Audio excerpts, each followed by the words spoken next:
us cause we bumped in prime. Well, hello, who's next? Are you capping, talking sauce, do your words match your video? Well, hello, who's next? Can't nobody stop us cause we bumped in prime. Well, hello, who's next?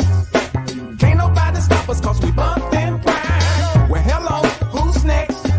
Are you capping, talking sauce, do your words match your video? Well, hello, who's next? Can't nobody stop us cause we bumped in prime. Yo, y'all stuck with T-Cal right now. CT is having some internet issues in Georgia. That's his fault for living in Georgia. Told him about that. Didn't want to listen. So yeah, we're gonna go over the 8 players on defense that Coach Prime said are gonna play in the NFL. And also, we could do this in Patreon. If anybody wants to hop on, do a panel, I'm going to send the link over while we wait on CT so we can chop this up. Always shots at Georgia. But what's going on? What's up? What's up? What's up? What's good? What's up? What's up? What's up, babe? Nah, that's the internet. We've been in here. We've been in here. Yeah, I know y'all a little thirsty. But yeah, we got some technical difficulties. Technical difficulties. Charleston, South Carolina. That's what's up, Bianca. Appreciate you tapping in. Yeah, this is live. This is live.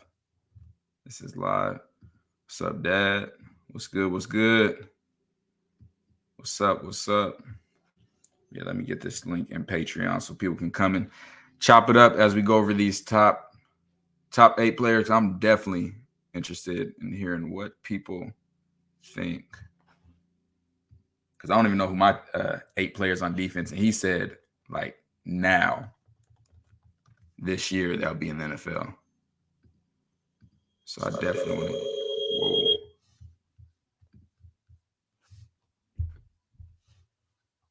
Uh-oh.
There we go. Yeah, no, it is some crazy nonsense going on. Let me know if my mic's straight. Trying to get this link in.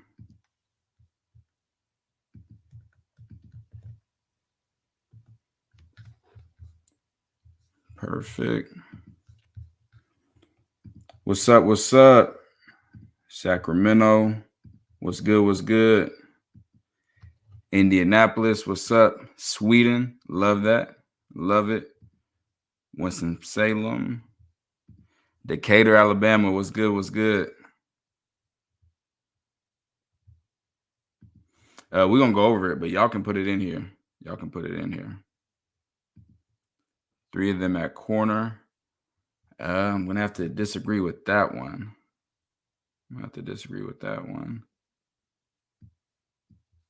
And yeah, I had muted it. There was getting feedback from the mic. Yeah, right. Yep. Yeah, I agree. Cokes. Yeah. Unfortunately, a member of Surviving T-Cal. So I just gotta put this up here because I've been warning everybody constantly. And he was one of the ones in the chat. And I told him, I said, hey, nobody can beat me on college football. Like nobody. And people thought I was joking. He thought I was joking as well. So he had to find out the hard way, and I'll just show you what he had to find out in a second. But this isn't a game. I take it very seriously, and yeah, that's what he had to learn. Where is it at?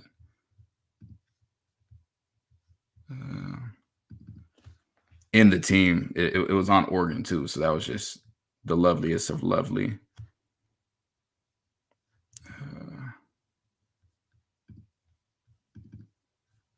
But yeah, y'all comment y'all 8 while we try to get everybody in.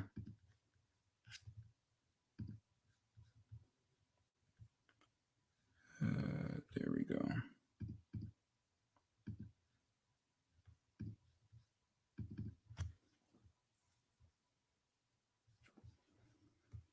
Middle East, that's what's up. That's what's up. Nah, definitely don't got no scrubs on. This is my my Mariners jersey. It's my Mariners jersey. No scrubs. What's up? What's up? What's up? Texas, Houston. I'm gonna come back to X in the cut. Lauderdale, South Carolina. What's up? What's up? Shane Coke's a wild card.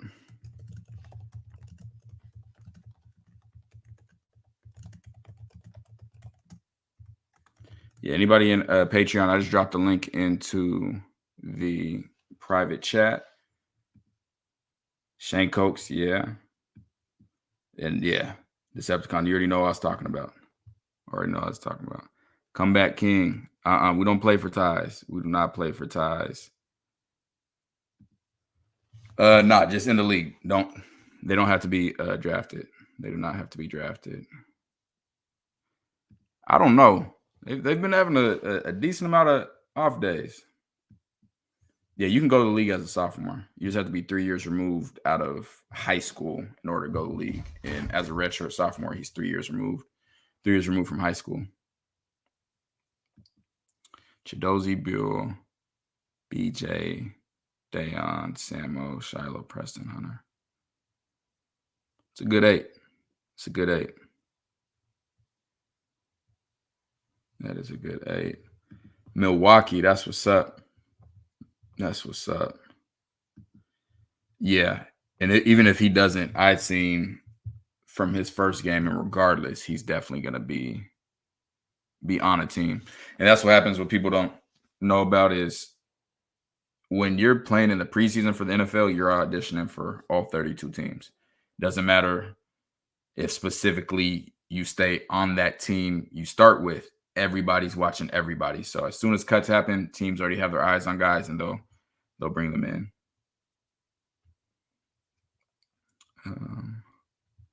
No, it got out of hand. It got out of hand. I'm trying to get it loaded up, but it's not being my friend right now. I'm not sure why. Oh, why? That's why. No wonder. No wonder. Here we go. So this actually happened today. This isn't me just getting it, showing this just because I told everybody it's not fun playing me on the game. Like, I'm not going to lose. There's nobody that's in this chat that's ever been in this chat. Nobody can ever beat me. So I warned him. I said, hey, you're not going to be able to beat me. And he said that he was going to embarrass me. He thought he was going to blow me out. And this will end up happening. This is, I don't know if you guys can see, this is the second quarter. He used Oregon. I used Indiana. D'Angelo Pons got the pick to seal it. He was down 48-7 in the second quarter. And he said his record was like 80-something and 30. So it got bad quick. Just please, I'm a different breed in that game. It's not going to be fun. It'll be fun for me, but he had no fun today. None at all. Man, y'all got a lot of comments. You catch up.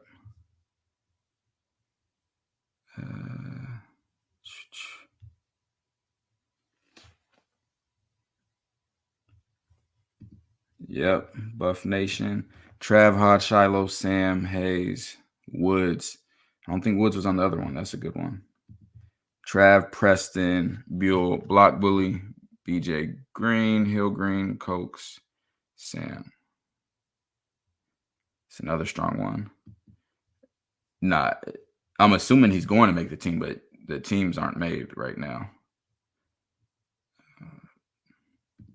Travis, Hodge, Shiloh, Hayes, Buell, BJ. Yeah, man, there's a lot of options. A lot of options. If Sam gets double-digit sacks, he's gone, and I'm really expecting him to get at least double digits, sacks. If AZ cut Zay, would have got picked up day one. I agree. There's the cut is when after all the preseason games are. It's after there. Yeah, I be telling them it's not going to be good. And I've been warning. They don't listen. How do you get to the link on Patreon? It's in the description of this video. It's in the description of every video. It's also in our YouTube channel, or what you can do is you can literally just go to Patreon and search Buffed Prime. Will pop up, and then you can subscribe there. 3 different tiers. These were the OG prices. They've gone up since then, but we are like 450 deep in there right now. Like 450 deep. Let's see if CT is working now. Let's see if he can. Yo, is it working? You never know, man. Georgia's trying to. Oh, Georgia. What's good, man? Oh, you doing your list? Yeah. Salute, chat. What's going on? Hey, so William, this is the funniest thing. I was beating the mess out of somebody else online who had Oregon, and he pops in the chat and says, "Oh, he don't know how to play with Oregon." I said, "No, nobody knows how to play against me." He said, "Wait till I play you," and then yeah, 48-7 at halftime. I warned him, it's not going to be fun. What's your gaming name? We want the smoke. Yeah, whoever's, and I'm going to get down there. Whoever said we, that's not you. Don't. That's dope, man. We got to get a gazebo. We had one at our last house. Oh my God, here y'all go, man. Here y'all go.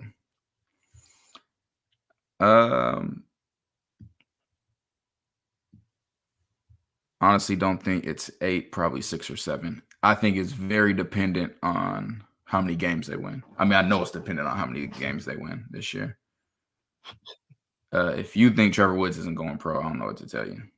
Yeah, I definitely think Trevor Woods is going to go pro. I actually think he's going to get drafted and everything. I don't even think he's going to be I don't know if he's going to get drafted. I don't know if I think he is, man. I think he's in for a heck of a season. Even for a heck of a season, the NFL does care about size. You can have the greatest season, bro. There's people that's led the country in tackles and not get drafted. Yeah, There's people that led the country in receiving yards that don't get drafted. I'm telling you, there is a lot. Well, I mean, it's also, but I agree with you. It's also tied to the wins. You know, I think Colorado's at worst a 10-win team, so I think it's tied to the wins. You know, it'll be tougher, really, really hard for him to get drafted. But I think he'll get in the NFL. He's gonna have to play special teams for sure. Yeah. To get solidified, yeah, it's gonna be tough for him to get drafted. Yeah, I mean, cuts technically start now. People get cut every day, but they changed it. The NFL used to have like weekly cuts, like they used to get all the way down to the last game. Then that was the last cuts. Now they do like them all at the end. Oh wow! What's up? My gaming name, it is StrapKing22. If you ever see that pop up on your screen, just turn the game off. It's gonna be terrible. And yeah, somebody should definitely be able to pin the links. Otherwise, I know we can. It was bad. It was bad. Swank, Lou. CT without his hat. What's up?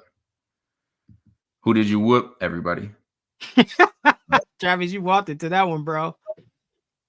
CT with the dancey fade. Salute, Ray. What's good? Yeah, there's the Patreon. Yeah. Y'all saw me talking my stuff on Twitter today. Because running them receipts. Yeah.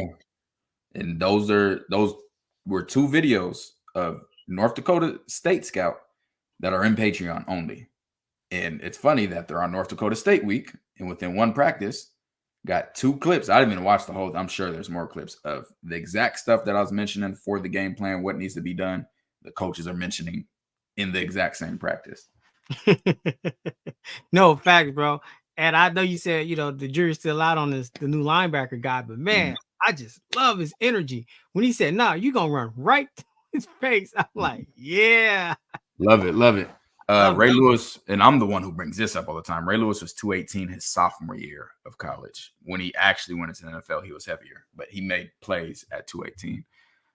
But the NFL cares more about plays than they should, or cares more about size than they should. Right. Yeah, some people get stuck in the portal. I mean, Kobe Dean, when did he get drafted? He got drafted pretty early, though. Yeah, man. As an Eagles fan, bro, it's been a tough, but they say he might start this season, but we'll see. That'll be good. You know, Carl, hey, Carl, I think you're trolling because this has been like 3 YouTube lives. You've been talking about you want that smoke. I see T-Cal looking for y'all on Twitter. Nobody's. It is tough for everybody. I mean, if you want to be honest, everyone, but this was X in the cut. Raise your hand, X in the cut. You in here. I know you in here. I just saw you. He being quiet now. He's trying to be shy, but he's in here. I'm trying to be shy. Was too smart of a player not to make it to the pros. I mean, I was too smart of a player not to make, I definitely think he'll be able to get in the league and stay in the league, especially he's going to have to be good on special teams to do that.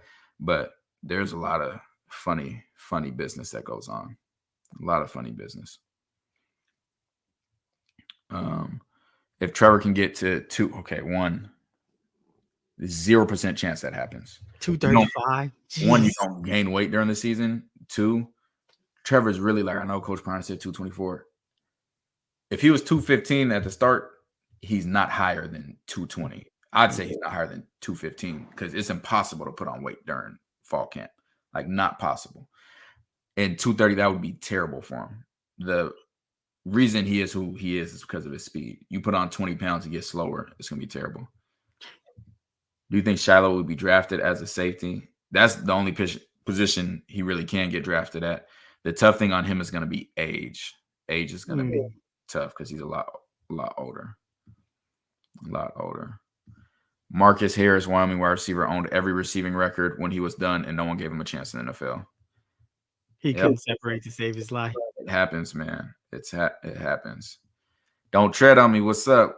Greatest college football podcast. Appreciate you. Salute, don't tread on me. Has anybody heard anything new about the O-line? I saw messages from Tyler and Justin on X. What messages? Yeah, I didn't see anything. I didn't hear anything about it. What's good? What's good? Yeah, you here though, bro. Salute, MBJ. Imagine how many yards Shedeur got to throw to have all them NFL shine ready. Will running backs thinking that. So when it comes to people see what they need to see. Mm-hmm. The perfect example that I use is Josh Jacobs. Josh Jacobs went 12th overall and had 600 rushing yards his season going into the league. I want to say this personally. I think the scouts obviously saw what they needed to see last year. They saw what Shedeur had to work with, and for them, and they're all showing up at the practice. But I mean, just to put those numbers, I don't think people appreciate the numbers he put up, and only 3 interceptions, getting sacked 56 times. That's crazy, yo. That's just crazy. He's not. I don't think he's talking about Shedeur. Oh, he said how many yards Shedeur got to throw to have all of them. Oh, I think they're going. We get at least a couple of them gonna be 1,000-yard receivers. Yeah, I think so. I think they can have 2,000-yard receivers. Don't trip. We're gonna stop T-Cal from bullying you. Salute Shank. Aaron came in at 280. Got down to 255 like his last year, but he came in heavier. It feels weird. Yeah, he got a cut. Bro, you putting the date on when you join the channel, fam. Just let you know. Again, we can line it up right after this. I just played someone yesterday. How bad did I beat him? What is it? I put it on Twitter. You remember how bad I beat him? That tweet where I said, "Let this be a warning." Oh no, his record was 140-30. He only had 30 losses and 140 wins. I don't remember. It's Yeah, let me see how bad I beat him because I know it was. No, it's a lot. I beat him. Ooh, yeah, that was 36-7 at halftime, and then he quit. So yeah, that was gonna be another 50-7 at halftime. Yeah, no, he's not getting 235, not a chance. That's and show me where they showed his weight on the camera and what it was. Oh, there goes CT. There goes CT. Man, Coach K, what's up? Just gonna let him on. What is going on here? I don't know what's going on. Let me see if we can get Coach K on here.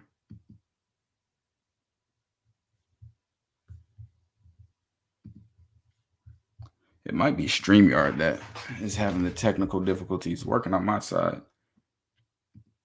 but is having trouble for everybody else. My fam played middle linebacker for the Cowboys. He weighed 246, and they told him he needed to be at 230. That's what I prefer. Is hey, give me somebody that can run. Give me somebody, I prefer speed and being able to play fast over size. TK, I got a funny story for you. Scott Proctor announced that Oregon didn't like Preston Hodge because of his size. Colorado wanted him. Yeah, that's a funny story for sure. That's a funny story. Oh, the Senior Bowl? Yeah. Man, the preseason list don't matter. You got to get on. It's the postseason that you got to get on and get active. Yeah, the preseason list don't matter. I don't know why it's not working. Let me see if Coach K's will work. Maybe not. What's up? What's up? Live to fight another day.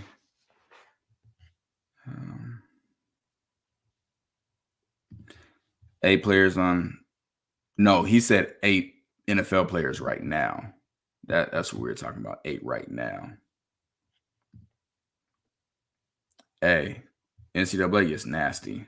It gets nasty. Yeah, CT Brimless. Oh, yeah, they all quit. They're like, this isn't like, people be thinking this is a game. This ain't no game. Let me see if we can bring Coach K up. Coach K, is it working? Okay, you take your mic up. There we go. I cannot hear you. I don't know if your audio, can y'all hear him? Because I cannot hear him right now. You funny. CT on strike. This is what happens when he shows up without his hat. Man, that's funny. Gonna have to write CT up for leaving work early. Oh, there we go. It's working now, I think. Man. What's up? What's going on? What's going on, brother? I can't be on live with you right now, man. Yeah, good to see you, man. Good to see you. Absolutely, man. It's part of my everyday now.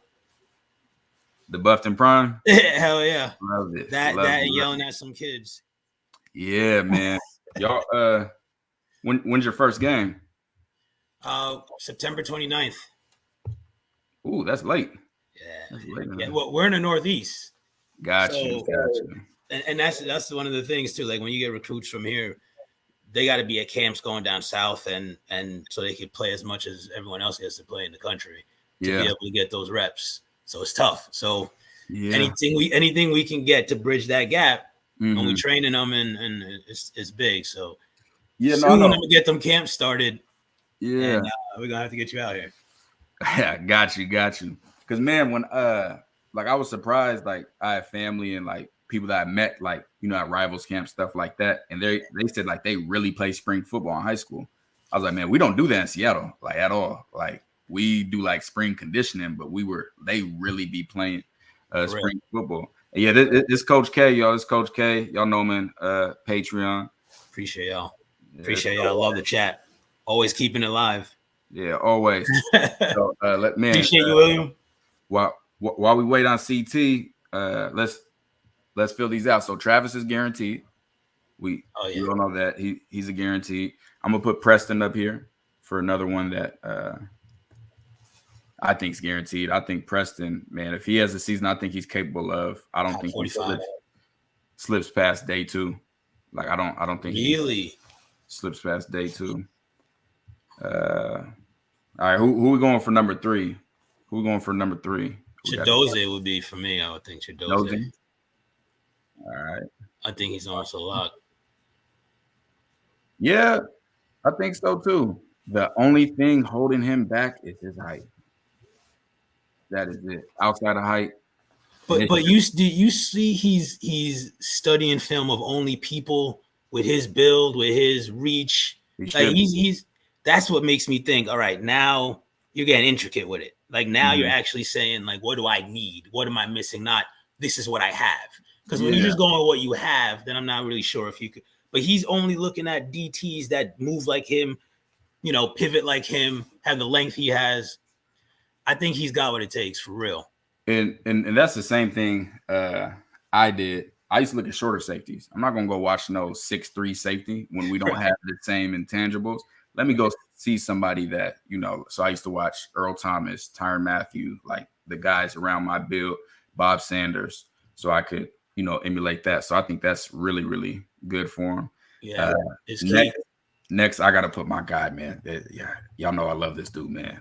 I gotta put the Buell, Rain Buell, man. I think he's impressive. I think he might run 4.6. Like I think he's that athletic. He's that fast. Decepticon, Kev, what's good? Y'all can chop it up too. What's up? What's going on? What's going on, man?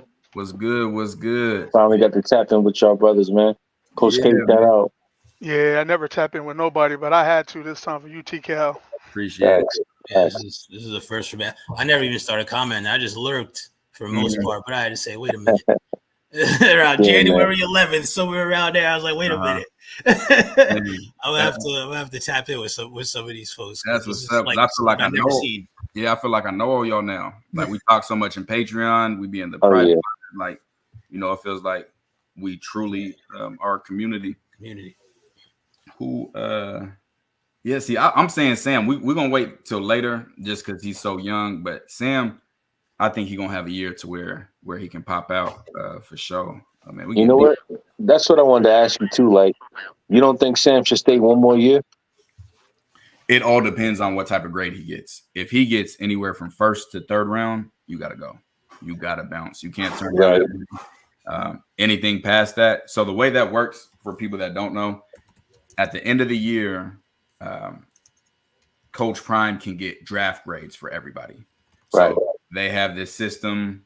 I don't know how they do it now. At one point, it was they let you know if your first 2 rounds. If not, they would basically send you a grade saying stay in school. Right.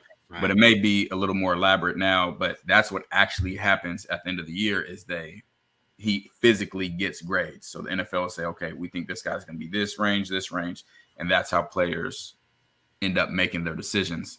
So that'll play a big factor.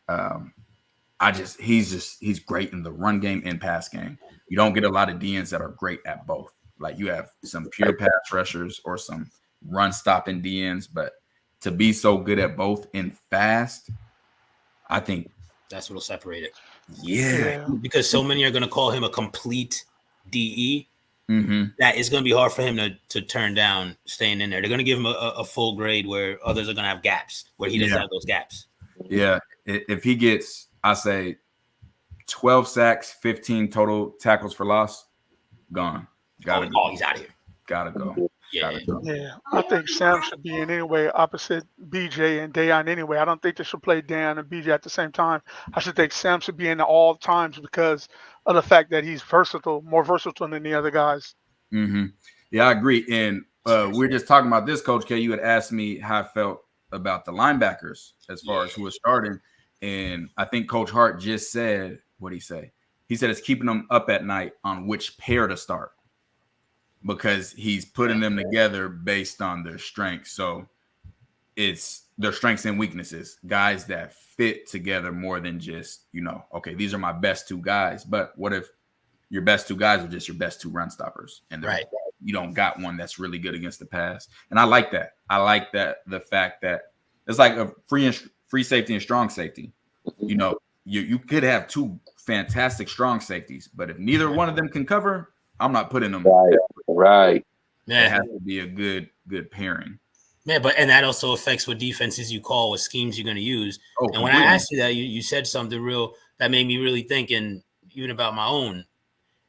It is a difference between being diverse and being multiple. Like, because Trevor Woods can be multiple. Like, second down, 2nd and 8, there's a stop.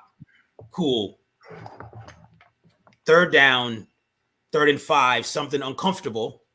He's going to be able to stay on the field, and you don't have to worry about interchanging, switching. You're not giving anything away to the opposing side either. So that, I think that keys on it too, because then you're not exposing anybody's gaps. But he can't be in there all the time, even though he's so instinctual and he can be a 3 down. Hey guys, can I ask you a quick question? Absolutely. So, all right. So, all right, 4 downs, right? Where do you see Anquan Barnes fit in the picture? That's a tough. We don't have actual film on him. He has some practice film from Bama. What I remember watching his one-on-ones, and Coach Qualls, Coach Q, my best friend that was the defensive tackle for the Eagles, he said the same thing I said. It was he stands straight up.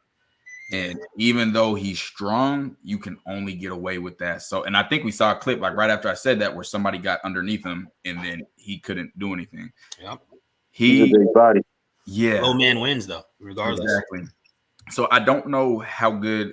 So we talk about 4 downs. Let's talk about the 2 different run schemes. And we talked about this a lot on Patreon. And that's a power scheme and then a zone scheme, like fast flow scheme. When you're playing against fast flow, you need to have a really quick first step, and you need to be able to move with the flow, but also stay in your gap. When you're against a power scheme, a more downhill scheme with pulling guards, that's what we saw a lot on Chidozi's film. You need to not be able to get moved.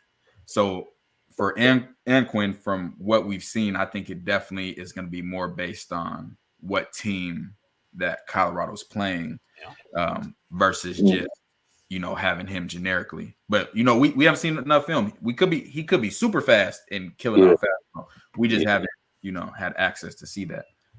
Hey, I tell you, like I tell my cousin that trade stocks, look, I don't know a whole lot about football the way I should. Just tell me where to put my money, man. That's all I need. Just tell me where to put the money. Trust the experts. Yeah.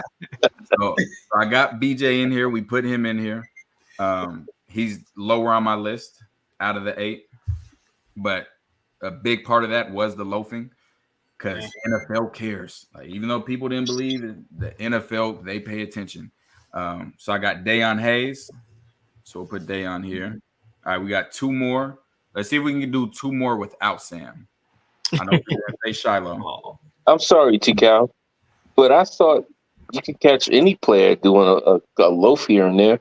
Hey, that's that? That's what I heard. Shoot, a lot of y'all was in there with us when we watched the Notre Dame Pitt game live. And please let me know if you saw Sam Okunlola at any point, even kind of loaf. Not at all. Even when we did Taufiq Thomas, man. His break, bro. I call him blue collar. Yeah, he's fun to watch. He was getting after it, bro. He's a little wild. He got to get coached more. He got to get his technique down. But I can coach that. Yeah. I can't coach what he does. Like, that's something you just got. He was running. So yeah, I love that. And I know y'all saw that clip from, who is it, the New York Giants? The big guy running out there running back. Team too.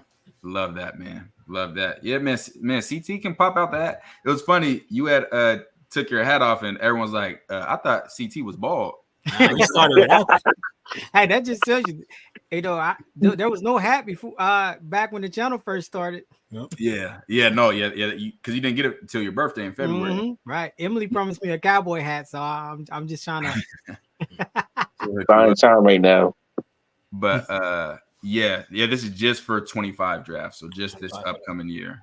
So I got Shiloh, and I mean I'll put another one here, and that's Nakai. Yeah, that's a good one. Yeah, because I believe he used to play safety at Michigan at some point and then converted. Yep. That tells me he can run. Like, when I say run, I'm talking like 4 or 5s. If he has a good season and runs 4 or 5, he'll grade well. You're going somewhere. I got another guy that I think, although I don't think Nakai is a bad pick, I think Cam is another guy just because of his ball hawking and turnover ability. If he gets a lot of turnovers this season or causes havoc, he can get a free agency contract with somebody and at least get an opportunity. Yeah, and that's what I was going to say. Cam most likely won't be drafted. And I'm not saying that as an insult. I wasn't drafted.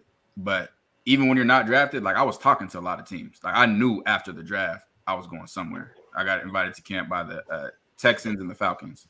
And the Falcons have been coming to my school for a while, so I was comfortable with them and chose the Falcons because they had the same week of minicamp. But yeah, Cam is a guy that I definitely think could sneak into free agency on a team. Because this isn't just drafted. These are guys who end up in the NFL. Xavier Weaver.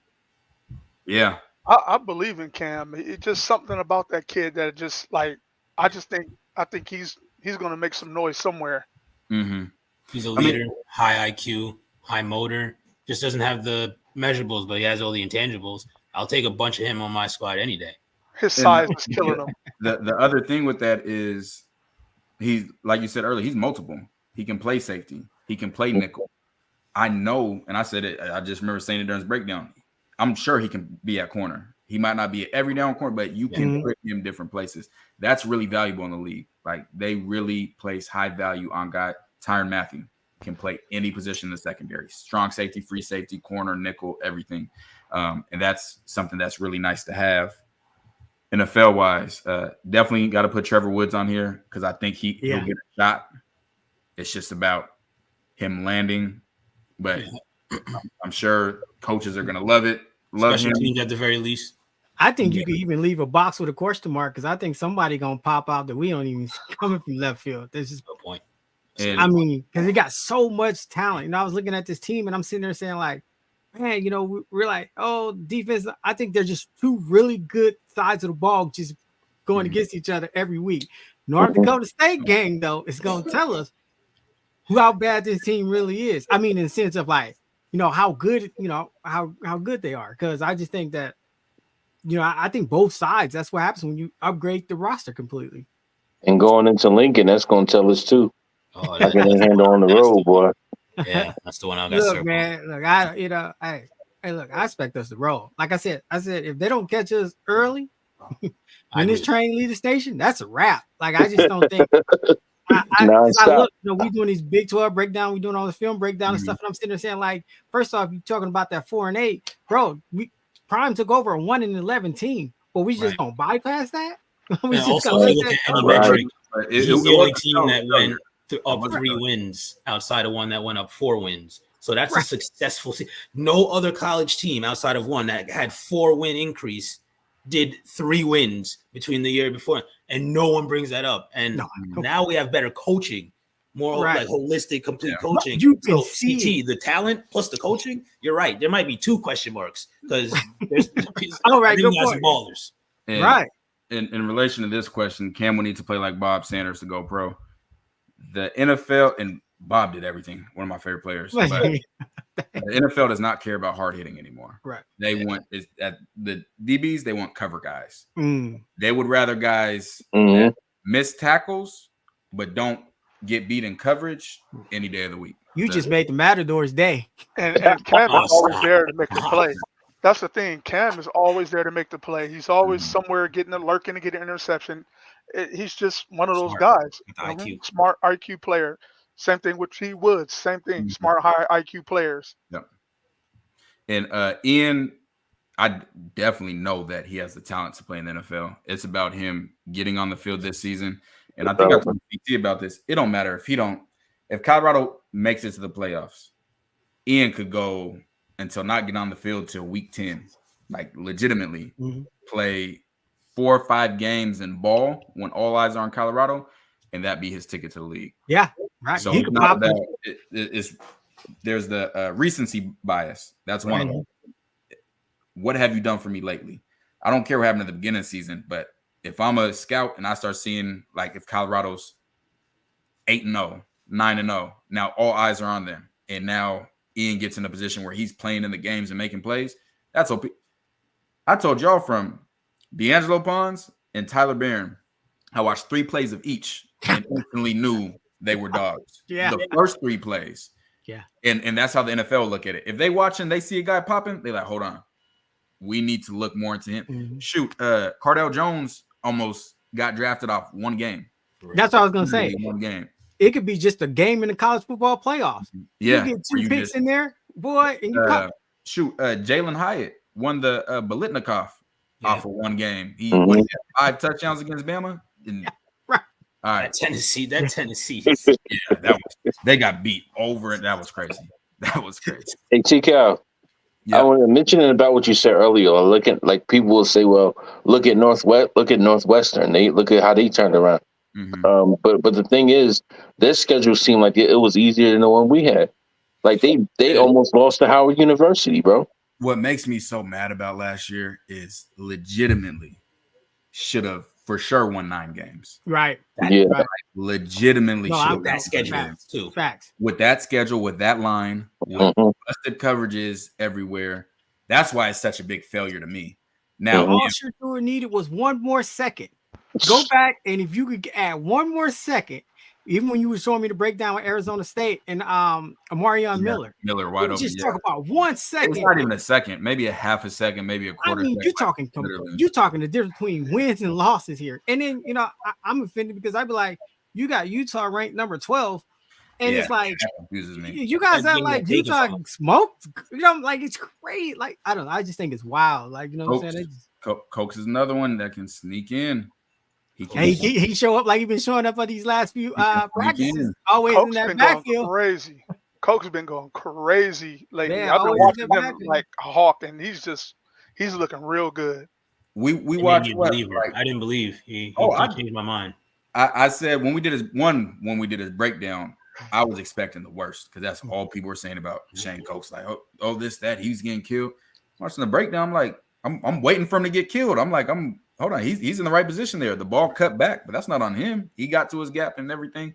And then seeing it now, like everything he's doing now, I saw it on film, but it's just on a step up. Right. Like him making those he didn't have a single TFL last year. Not one. And now we're seeing him in the backfield. He had a lot that were close, like a lot of good Utah game. He had a lot of good plays.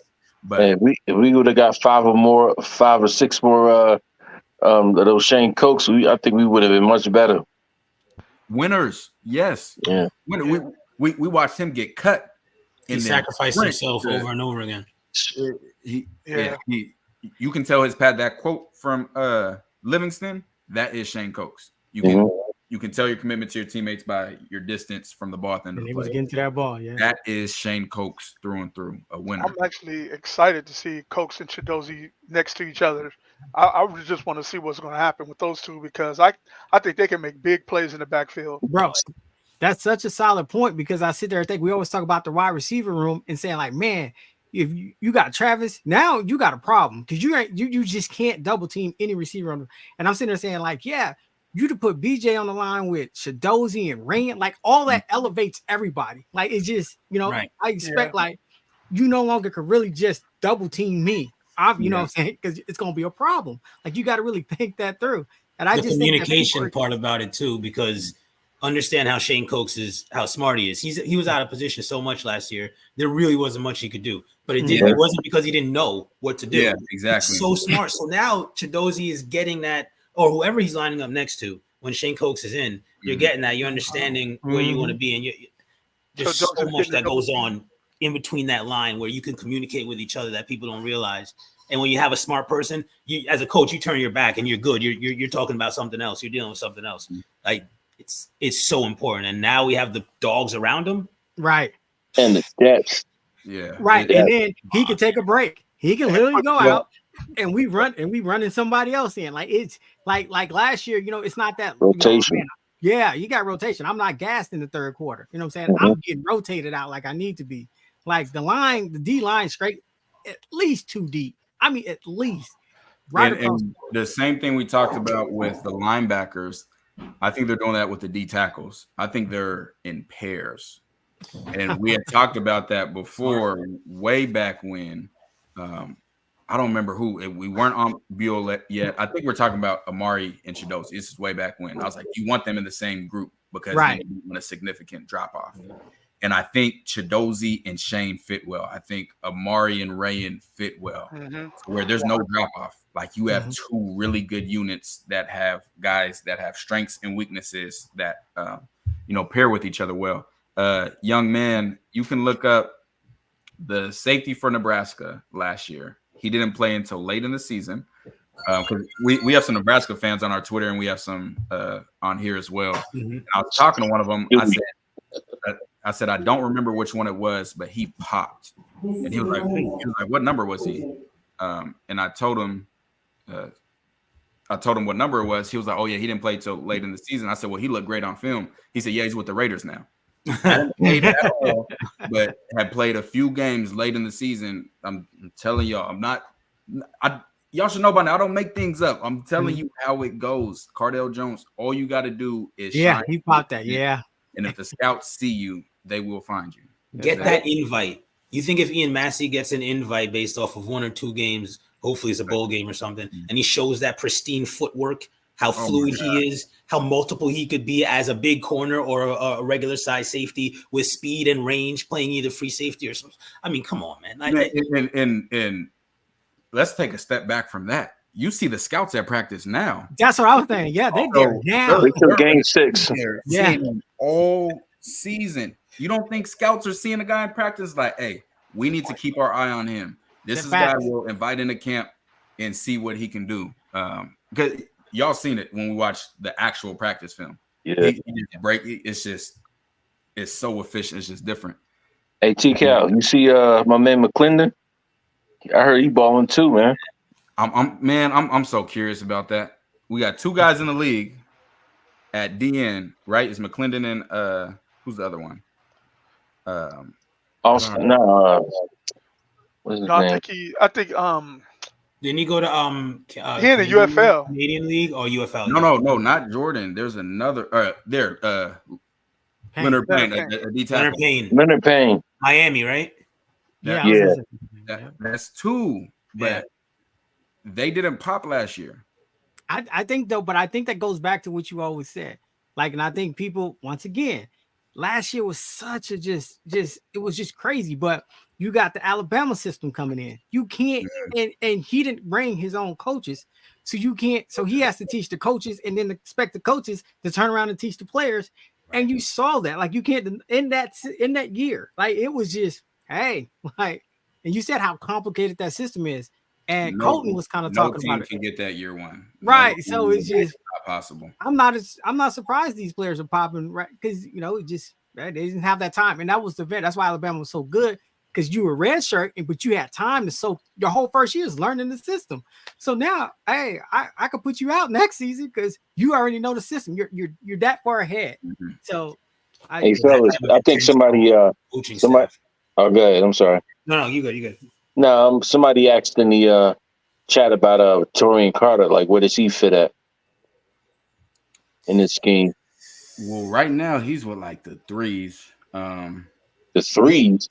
Yeah, bro, that's not a bad thing, bro. I mean, that deep. That's nice, bro. No, it's a bad thing because that deep. When people are balling, they're not gonna get them out the field that much. Well, if they balling like I hope they balling, we gonna be in some pretty blowouts. Yeah. But like private chat, people gonna be transferring then, unfortunately. Yeah, and that's a part of it. When you bring a lot of talent in, like there's I don't know how many linebackers they plan on traveling, but if you're in a primarily nickel defense, meaning you're only having 2 on the field at once, 6 ain't traveling. It's most likely going to be 5. So right now with the 3s, who's it? That's Chaney and Wester. So it might be to the point that some of the guys we were most excited about might not travel. Now, the way you do travel if you're one of those guys, you got to be on every special team. You got to be on every single special team. But somebody's flying Spirit. Yeah. Or driving. Or driving, right? Yeah. It's going to be a lot. Yeah, Weaver looks good. Weaver looks good for sure. Yeah, Weaver looks crisp. Weaver looks crisp. And He looked better than every other receiver there. Oh yeah, by far. And when we get NFL film, we got a screen record. It just takes forever. But I watched all of his film. He's separated. Like, that's why I said it don't matter I don't care if he makes the Cardinals. If he gets cut within an hour before he gets to the airport, he's gonna be signed by a different team. I want my Raiders on the phone because they need a slot, and I want my Raiders to. If they want to cut him, go get Zay. The same thing about my Giants. I'm not gonna hold you. That's it. Hey, your Giants need a quarterback right now, man. I don't want to talk. Listen. Look, my Jets need Jesus, man. I don't want to hear nothing. My Jets need something, man. Hey, Jada, send the picture. Send the picture. He said the special teams got leaked on Well-Off. Wester and Massey aren't kickoff, so they traveling. Oh, let's go. Yeah, you ain't leaving that talent behind. but remember, Massey's never played in college, so for some reason he's on the travel squad already. I can't wait. That's the one. There's a lot of receipts I got, but that's the one that I can't wait to say I told you. I'm just trying to say, hey, you're gonna earn it. I'm gonna make you climb, but you get there, you gonna. And that's the cool thing. Like a lot of people say, hit the transfer portal, but you ain't gonna get no light brighter than when you in Boulder. Like you can like. And I say that because look at the ratings. The ratings speak for itself. Yeah. Everybody, people, they're talking about Game 4. All they want to talk about is when the Buffs is coming to town. They don't care about like, look at the Nebraska fans. You forget they even played. They got a game in week 1. All they talking about is right. All the other squads talking about Colorado, and it's funny. Right. I'm like, why? Even the media guys are talking about Colorado. Like, you don't even play them till like week 3. Week 2. Why are you worried? Worried about a team that ain't. So you telling me who's in whose head? You weren't.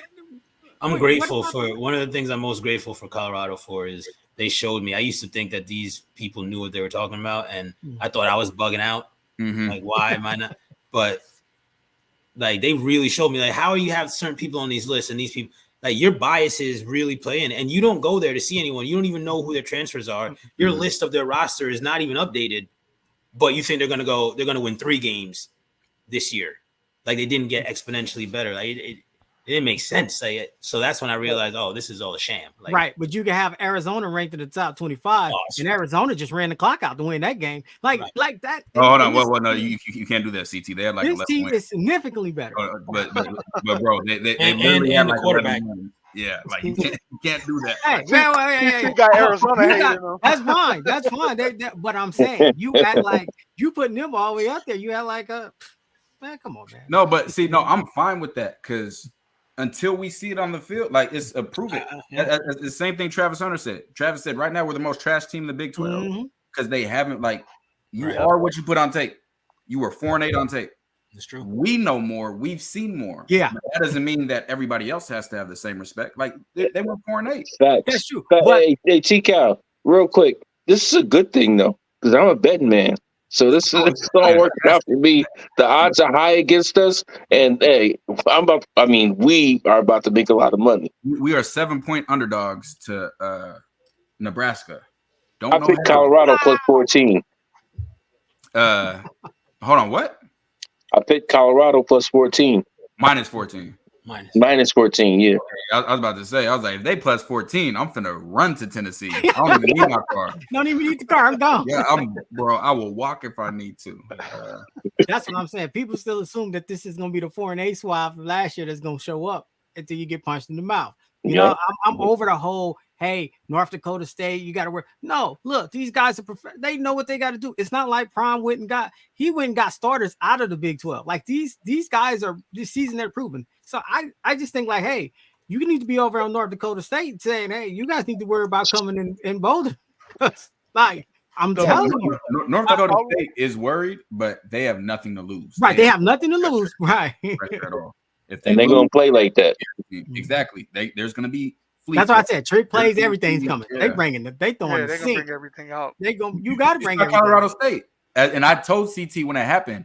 I said I feel really good about this because they're having to use a trick play to score, but we couldn't turn it up on offense. Anytime a team uses a trick play to score, especially in like the first, second quarter, they're desperate. Yeah. They are desperate. But when you score off of it, it's tough. So yeah, I don't have a problem with people ranking Colorado low and this and that. And like I didn't know either Coach K for sure, But now I know these people don't watch nothing. They don't, even if they do watch it, they wouldn't know what they're watching. So it wouldn't matter anyways. Like it, after I was told Tyler Barron was trash, and then we watched him just be an abusive. Tyler Barron was so good. As soon as T. Cal sent me the film, I knew who he was popping out. I was like, man, this that just showed that people don't know what they're watching. So they're only going to go off of last year. Doesn't matter what happened. That's all that they're going to do is go off last year. They're going to go off names of teams. Like I looked it up. USC was ranked in the top 25 a few years ago after going 4-8 the year before. Mm-hmm. Like that shocked me, but it's because it has the name. It's USC. So, certain things like that are going to happen, even though, I don't agree with it. But, I'm not mad at people for talking about being, that's what they put on tape. But now I don't think USC winning 7 games this year. I'm sorry. That's what I told CT. He said, CT said he was hyped to see, who was it? USC and LSU? Is that who played? Yeah. Mm-hmm. LSU going to slaughter them. Bro, look, I'm trying to get I want to know who LSU got because they lost, 2 first-round receivers in the Heisman winner? Yeah. Mm-hmm. That's a lot. That's a lot. That is a lot. Where's USC defense, though? No, non-existent. Didn't they get somebody from North Dakota State to go help them out? Yeah. So that's the craziest thing. So I heard somebody say Matt Entz is the head coach for North Dakota State. He's not. Matt Entz was the North Dakota State coach like in January, left to be the linebacker coach at USC. That's crazy to me. Crazy. Even a head coaching job to be a position, not even a coordinator, but a position coach, that was different. I definitely think Bentley could find his way. Let me put it up here just in case someone screenshots. I know how these goofies be. Y'all know I'm a y'all know I love Bentley. There's a lot of guys. Like the more we're going through it, there's a lot of guys, but it's so dumb that it's dependent on it, but it's dependent on how much they win. Yeah. It's dependent on how much they win. If Colorado wins 10 games, they will have 8 guys drafted minimum. Easy. Because right now we're just looking at defense. We're not looking at LeJohntay, Shedeur, somebody else. Like, we're just looking at defense. So now put offense in the mix and they win and think about all the guys that could be drafted. It could, and then you got the free agency and stuff like that. Yeah. Now there's gonna be some surprises, man. Like Jeremiah Brown, the fact that he's, going with the 2s right now. Like there's gonna be some guys that we expected to ball who get overtook by somebody that we had no idea was even in contention. It happens. Like that's gonna happen. And we don't have film on Jeremiah Brown. I saw him flash during the spring game, but there's nothing that we can see. So I would trust in the coaches. Sounds like he's balling right now. Right. Yeah. I'm excited. That's going to be a good surprise to be able to actually see him. We're you said this before, T-Cal, but we're spoiled, right? Like relatively speaking, nobody has access like we do. So we see everything behind the scenes, but it's not everything. It's a fraction. But compared to what we've always gotten, there's a lot. Well, what any other those things that are cut up, you don't know. There's 2 people balling right now out of their mind, and we haven't seen 15 seconds of footage on. There was something that if y'all remember, everyone was asking where Colton Hood was when practice started. He was not being shown, and I said, "I promise you," because I remember J-Dot was like, "Yeah, he's strapping up," and I texted him. I said, "Bro, I'm not seeing you on well off, so I know that means you getting it in." And then we started seeing him, and it was like, "Okay, yeah, he's getting it in." So there's definitely stuff that we are not seeing. And speaking of spoiled, I just thought about this. I was like, okay, let's think of a scenario of how we lose to North Dakota State. Let's say the linebackers are playing bad. We got another set of linebackers. Like if you got 2 playing bad, we got 2 more dogs that can go in. Receivers, if we got 2 receivers playing bad, we got 2 more receivers. Like there's just so much depth that even if you got people that have an off game or you got some, soft tissue injuries, I feel like we're deep at every position. Safety is my question mark for sure. Mm-hmm. But outside of safety, and I just don't know at tight end, O-line, we please keep our starters healthy. But like those positions, I would not be worried if I see Braden Keith going the game at corner. I would not be worried in this. In me neither. That means we up by 21. That means we covered our bets. No. I'm teasing. That's a good thing to have. Yeah, that's not a liability at all. Down to your exactly. Thank you. liabilities. We do not have the liabilities I felt like we had last year. Like at corner, that Oregon game, like shoot, they probably try to put. If Dion had his toes, he probably would have tried to go in. Like it was bad. It was bad, and I don't think we'll have to deal with that this year. So that's going to be something really good. So let me add Bentley here because Bentley's definitely he got potential. Season. A note if you on look at his Bentley. stats last season, he missed a lot of starts and was still He did. starting. And look at the stat lines. Yeah, he was working. I think he's in better shape though. I think he would tell you he's in better shape this year. He's better in his gaps this year. He's much better in deciphering what is a run versus what is a pass when he's actually taking the halfback out of the backfield versus letting him sink into the flat and then dropping off more. He has to work on his depth, but like he was good last year, but he is viable because he improved a lot, even in his health, like in taking care of himself. Like you could see that. And that's definitely imperative, being able to be healthy and be healthy the whole season. The new coach, the linebacker coach, love him. He knows what he's talking about. Yeah. That's all I needed to see. He's impressive. He knows what he's talking about, and he's passionate. Like linebacker coach, the defensive line coach, man, they bring a different kind of energy, man. It's different. Sometimes as a coach, you think you talk too much, or you know what I mean. You think you lost them here or there. And so the intricacies, you won't drill down on every second. It's like, I don't want to say waste your breath, but it's like, all right, let me just, and if you looked at that drill, I'm just do with my coaching hat on. And I'm like, nah, the details are there, but out the corner of his eye, he sees something. He's not going to stay here. Hey, remember what we talked? Like that is a coach. That is someone who's going to get everything out of you. Like that excited me. Just that and the other part about him, that's an alpha male. Yeah. He came in day one. He didn't try to warm up to him. He said, hey, we getting straight to it. Knew everybody's names, everything. Like he was calling by name. It wasn't 43. It wasn't right. I like that, man. I like him. Hey, yeah, you're right. He's alpha male. He told that, hey, don't you touch that. Don't you touch that, man. Get on. There you go. What I like about him is, hey, from what we saw, he's working on exactly what you said they need to be working on for the North Dakota State game. And that makes me like, oh, okay, good. You acknowledge that, right? Man, Coach Prime really outdid himself with this coaching staff. And a lot of people are like outside of here are like, oh, no, they're not a good coaching team or they can't coach. But the guys he brought in there impressed me a lot. Hey, TK, real quick. Yeah. Where do you how am I going to say this? What is DJ McKinney's chances? Or it's going to depend on the season? I don't think he can leave this year. He's like he can actually leave this year, but corners are tougher. For a corner to leave, you have to like D'Angelo Ponce would be able to leave after the season if he actually could, because they'd be able to see 2 years of just amazing technique.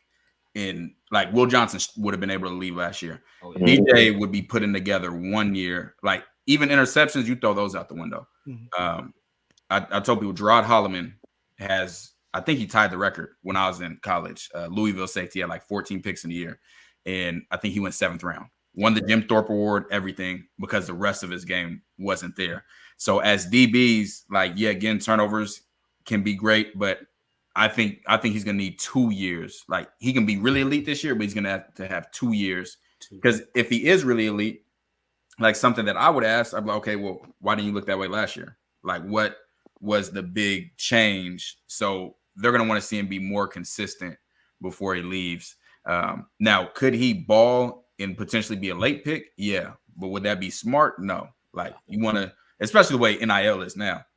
That it was different back in the day. Like Taylor Mays, that situation was so crazy when he stayed an extra year instead of coming out because he lost so much money from doing that. But now these guys, I mean, shoot, some of them, if DJ McKinney balls out enough to be able to go in the league, he'll probably have a 7-figure NIL.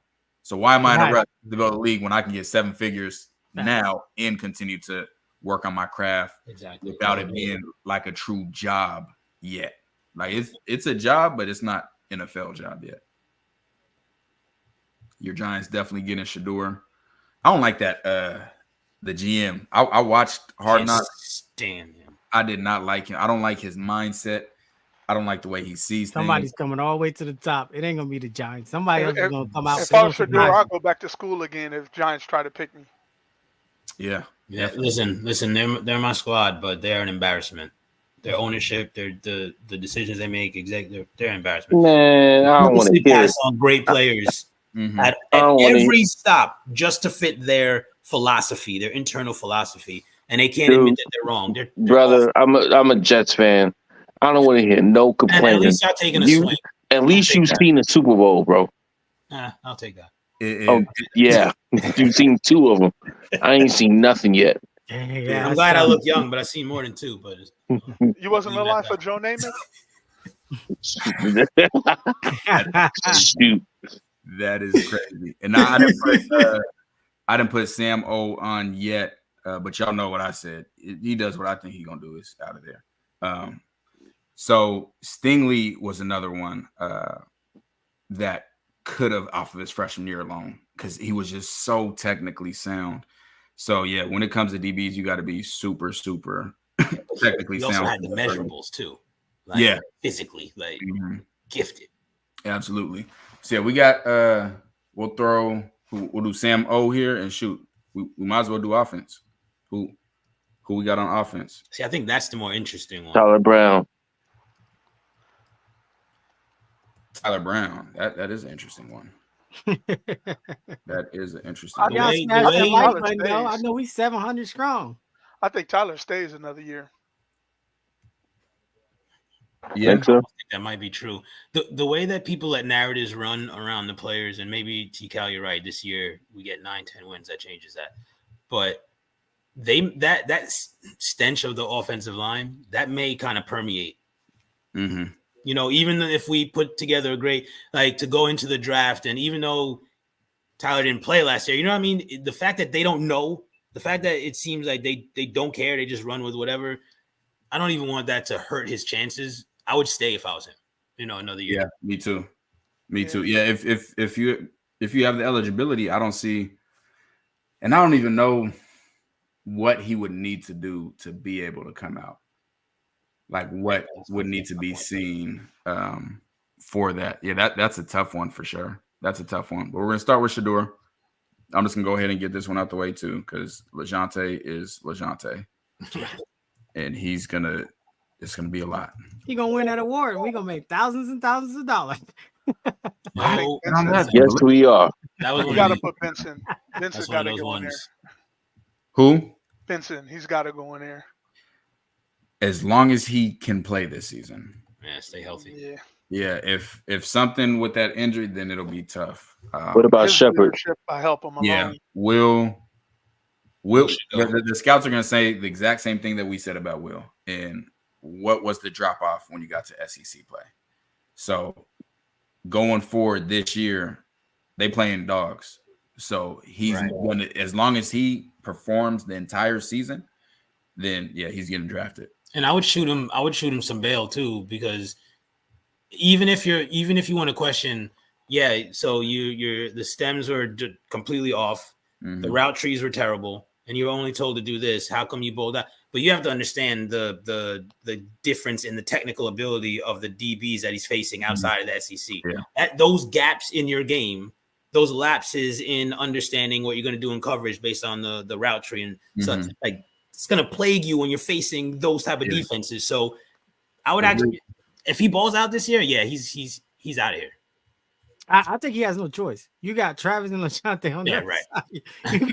I think, I think, and that's why I'm so. Look, I know people like but I'm CT the fan. CT fan gonna tell you, 10 wins or undefeated, because there's not a defense you can name in the Big 12 that's. If Colorado go 4 wide, you find a team that got 4 defensive backs, because you can't guard Travis 1-on-1 regardless. So I got all day, by the way, because I just think this offense is just going to just still Colorado taking less for the defense to taking. The defense won't have to worry about much if we're constantly saying we're going to exploit that one big,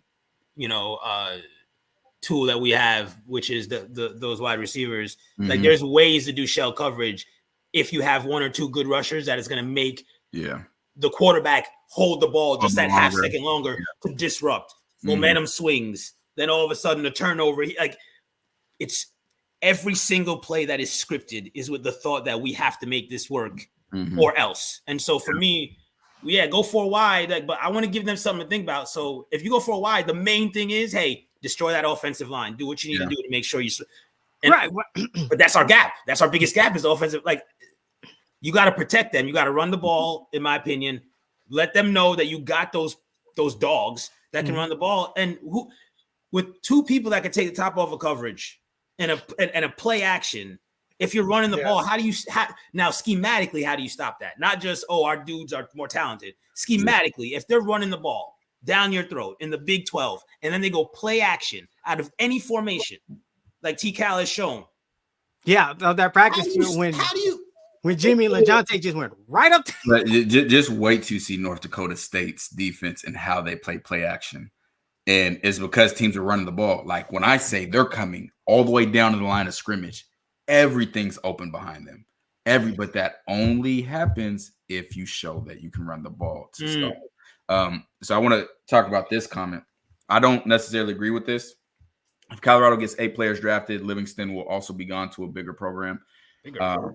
I think he could potentially go to the NFL, but for them to get 8 players drafted, just even as a team, means they got to get 10 wins. If they get 10 wins, there's no program bigger than Colorado. Exactly. As far as the funding that's going to be there, the TV deals, there's not going to be any program bigger than Colorado. Like they are going to be the most watched program, everything. And it's the place right now. It's the place that I would have went no matter how good of a player I was and how many bigger schools wanted me, because all eyes are going to be there. So you transfer and it's like, hey, I'm going to have eyes on me. As long as I ball, I'm going to be seen. I'm telling y'all, a lot of schools don't have scouts in fall camp.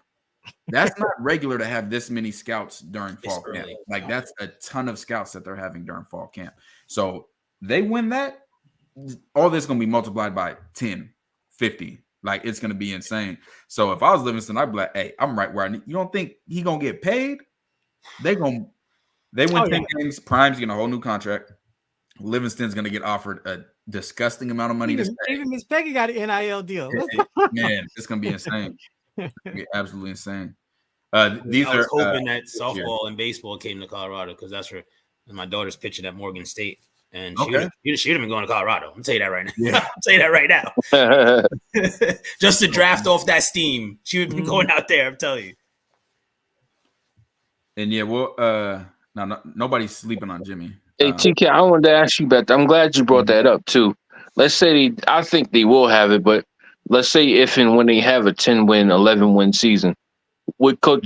You said it before about them going after Shurmur as the first coach, like either another school or another NFL team. Like, what other coaches do you see them going after? Like to throw like another school or another team or? That's a good one. It's tough. Let's see. I think Schumer's definitely going to be number one. He's been in the league. He's been he's going to be able to prove himself on the college level. And there's a huge run since Kingsbury? Of college coordinators getting major jumps to the NFL. An NFL head coaching job. So one with way less experience than Shurmur. Way less. So I think he's number one. The other ones are going to be tough. No, it's not. Load Holt. Yeah, about to. Yeah. If the line makes a jump with him in 1 year, and he has that NFL pedigree as far as his playing experience, he's Shurmur gonna be like, hey, I'm taking this. I need you to go my staff. Load Holt will be number 2 for sure. What about D. Lewis? Where did he come from? Seattle. Yeah, he'll be up. That didn't end that line ball out. Yeah, but it's gonna all start at prime. Don't get it. Colorado make that college football playoff. Every college is gonna be in them DMs. Like, everybody. Hey. It's gonna be big bags out there, boy. Right, it's gonna be like Prime. We'll let you. Don't fool yourself, even if it's just to get them away from Prime. So we'll give you 10%. We'll give you 10% of the school. Yeah, Bron. What do you need, Bron? hey, Livingston getting paid. Oh, yeah. Getting paid. Add a few more. T-Cal might look at coaching one day. Getting paid. Appreciate you, Dwayne. Appreciate you. Appreciate you, super sticker, Dwayne. Appreciate you. They're definitely sleep on Tyler. Tyler, yeah, my fault. I told y'all, Tyler mess around and not play this season and get drafted. That's how talented. Really? Yeah, because again, they seen what they didn't see when they went up to Texas. Every NFL, I was just about to say that every NFL team knows who Tyler Johnson is because they all knew who those D tackles were. So when they're watching film, he was popping, and they're like, "Hold on, who is this?" And even if he were not to play, whatever, they come to practices. Mm-hmm. They're gonna be able to see, like scouts during the season come to a lot of practices, like a lot, and they'll come there and, "Hey, coach, who's standing out?" Coach says, "Hey, absolutely." So right now they're early to Colorado right now. Super early because the scouts come back based on how your season's going.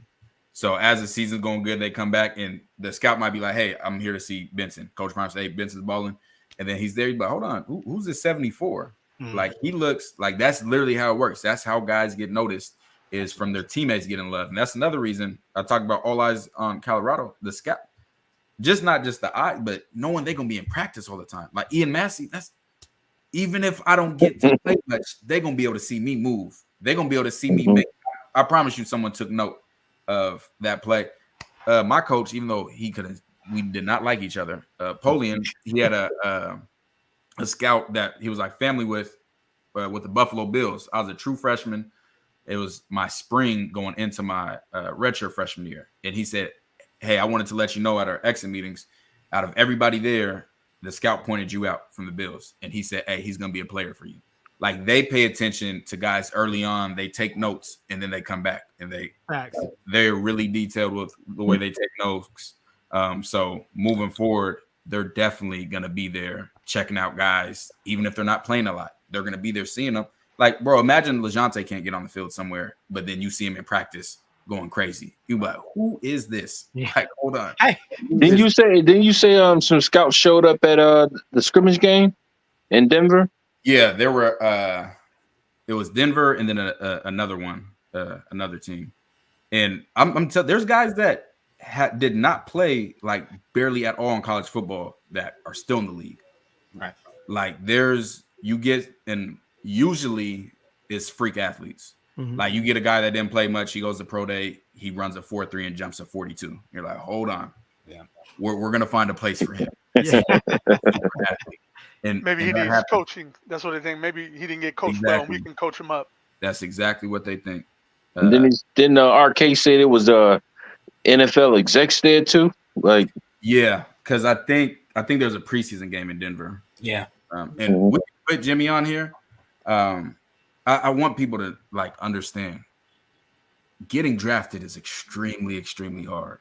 And just because you don't get receiver, like people think everybody can get drafted. But even if you don't get drafted, that doesn't mean you won't be in the NFL. Mm-hmm. But you have to do a lot.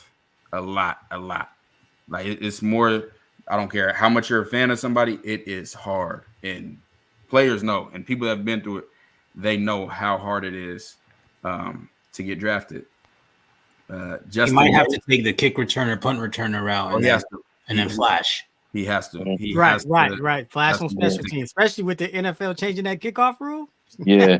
Hey, Coach K, you know what? A lot of people say, "Oh, this person's a walk-on." That walk-on stuff don't mean nothing. Walk-ons get drafted too, man. Mm-hmm. Look at who was that? Clay Matthews, Jordy Nelson. Whatchamacallit? Who was it? Santana Moss. JJ Watt. Not JJ Watt. I'm almost positive Levi Wallace from Alabama. I'm almost positive he was a walk-on. Yep. And I'm pretty sure he's still in the league. Yeah. Mm-hmm. Hell yeah. You know, I'm gonna say it for T-Cal because he won't. Mark Vassett is gonna get drafted. Hey, I can guarantee in the NFL. I can guarantee Mark gonna be in the NFL. Me personally, I'm not drafting no punter. If y'all see me play college football, mine are always ineligible anyways. They do not travel. I never. This roster spot for. Yeah, we not punting. We not punting. T-Cal coaching secondary and knocking out opposing fans. Yeah, that'd be me. That'd be the issue. What's good? What's good, Roscoe? What's up, Roscoe? Salute, fam. David said we don't want him to leave this year. Both him and Sam would big time improve their draft position by staying one more. Definitely, but hey, I'm a fan of if you balling in this there, man, go get it. Yeah, go get it. Especially go in football. Only way I would stay is one play can change everything. NIL would be the only thing that football stay. If you balling in this there, man, especially a defensive end, you know how much the league's obsessed with. They love guys that you talking guaranteed money at that point. But it's a conversation now. For me, it used to be a conversation. Now at NIL, it's a conversation.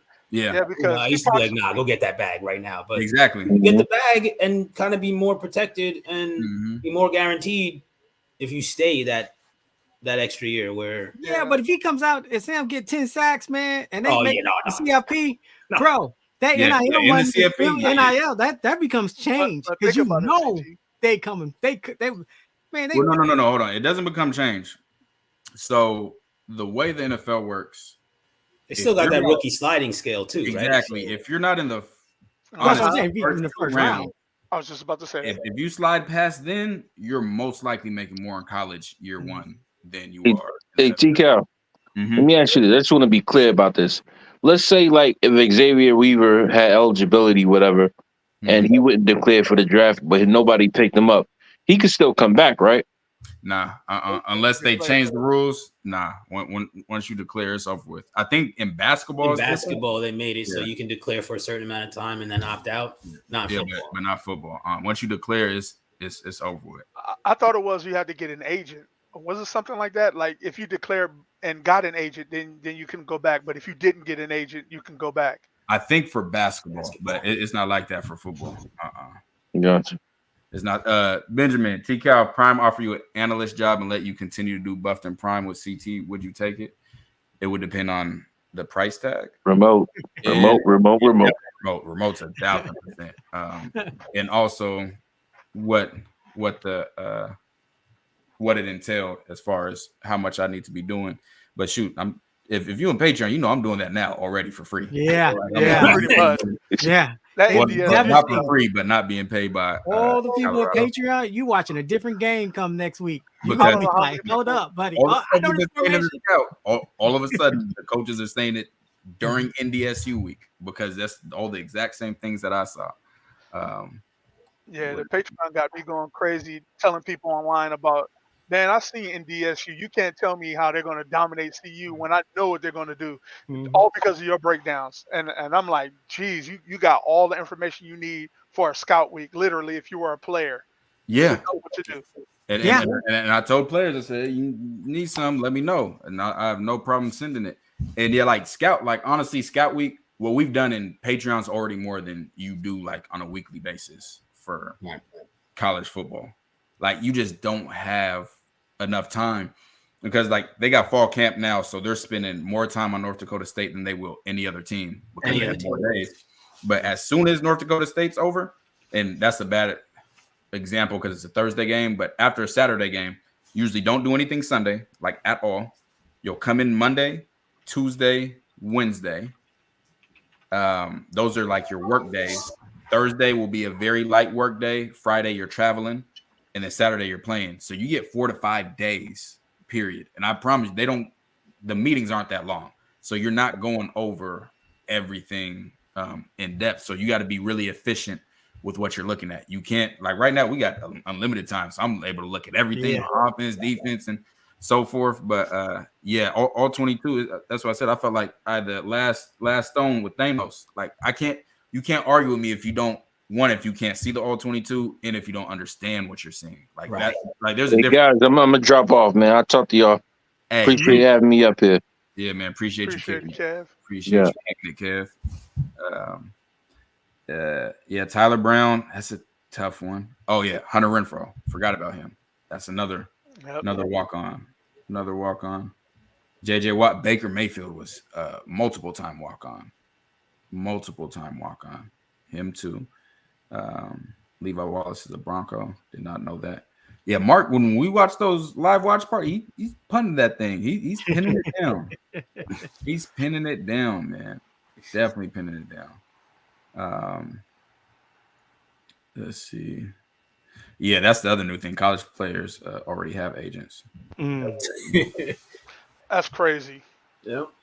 And business managers to help them negotiate NILs and all that. The clearing, the clearing is paperwork.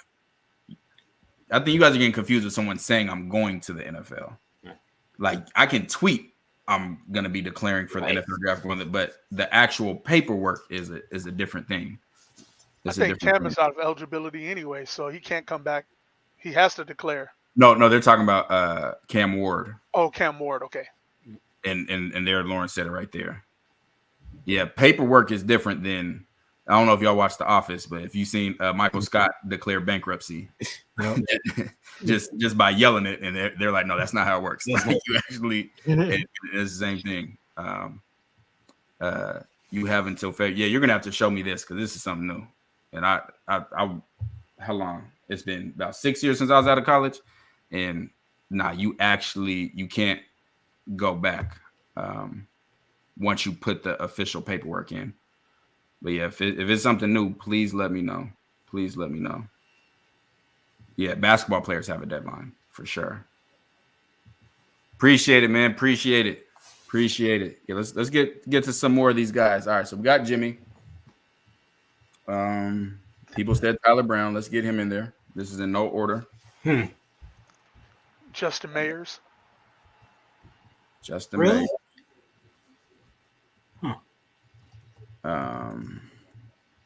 That is okay. So 4 more spots left. What's CT sent me? Oh, you're late. Yeah, I already seen the We'll talk about that in Patreon. the goofies be goofying. Bro, it's crazy, bro. The Twilight Zone flipped. I don't know what's going on out here. No, it didn't flip. It's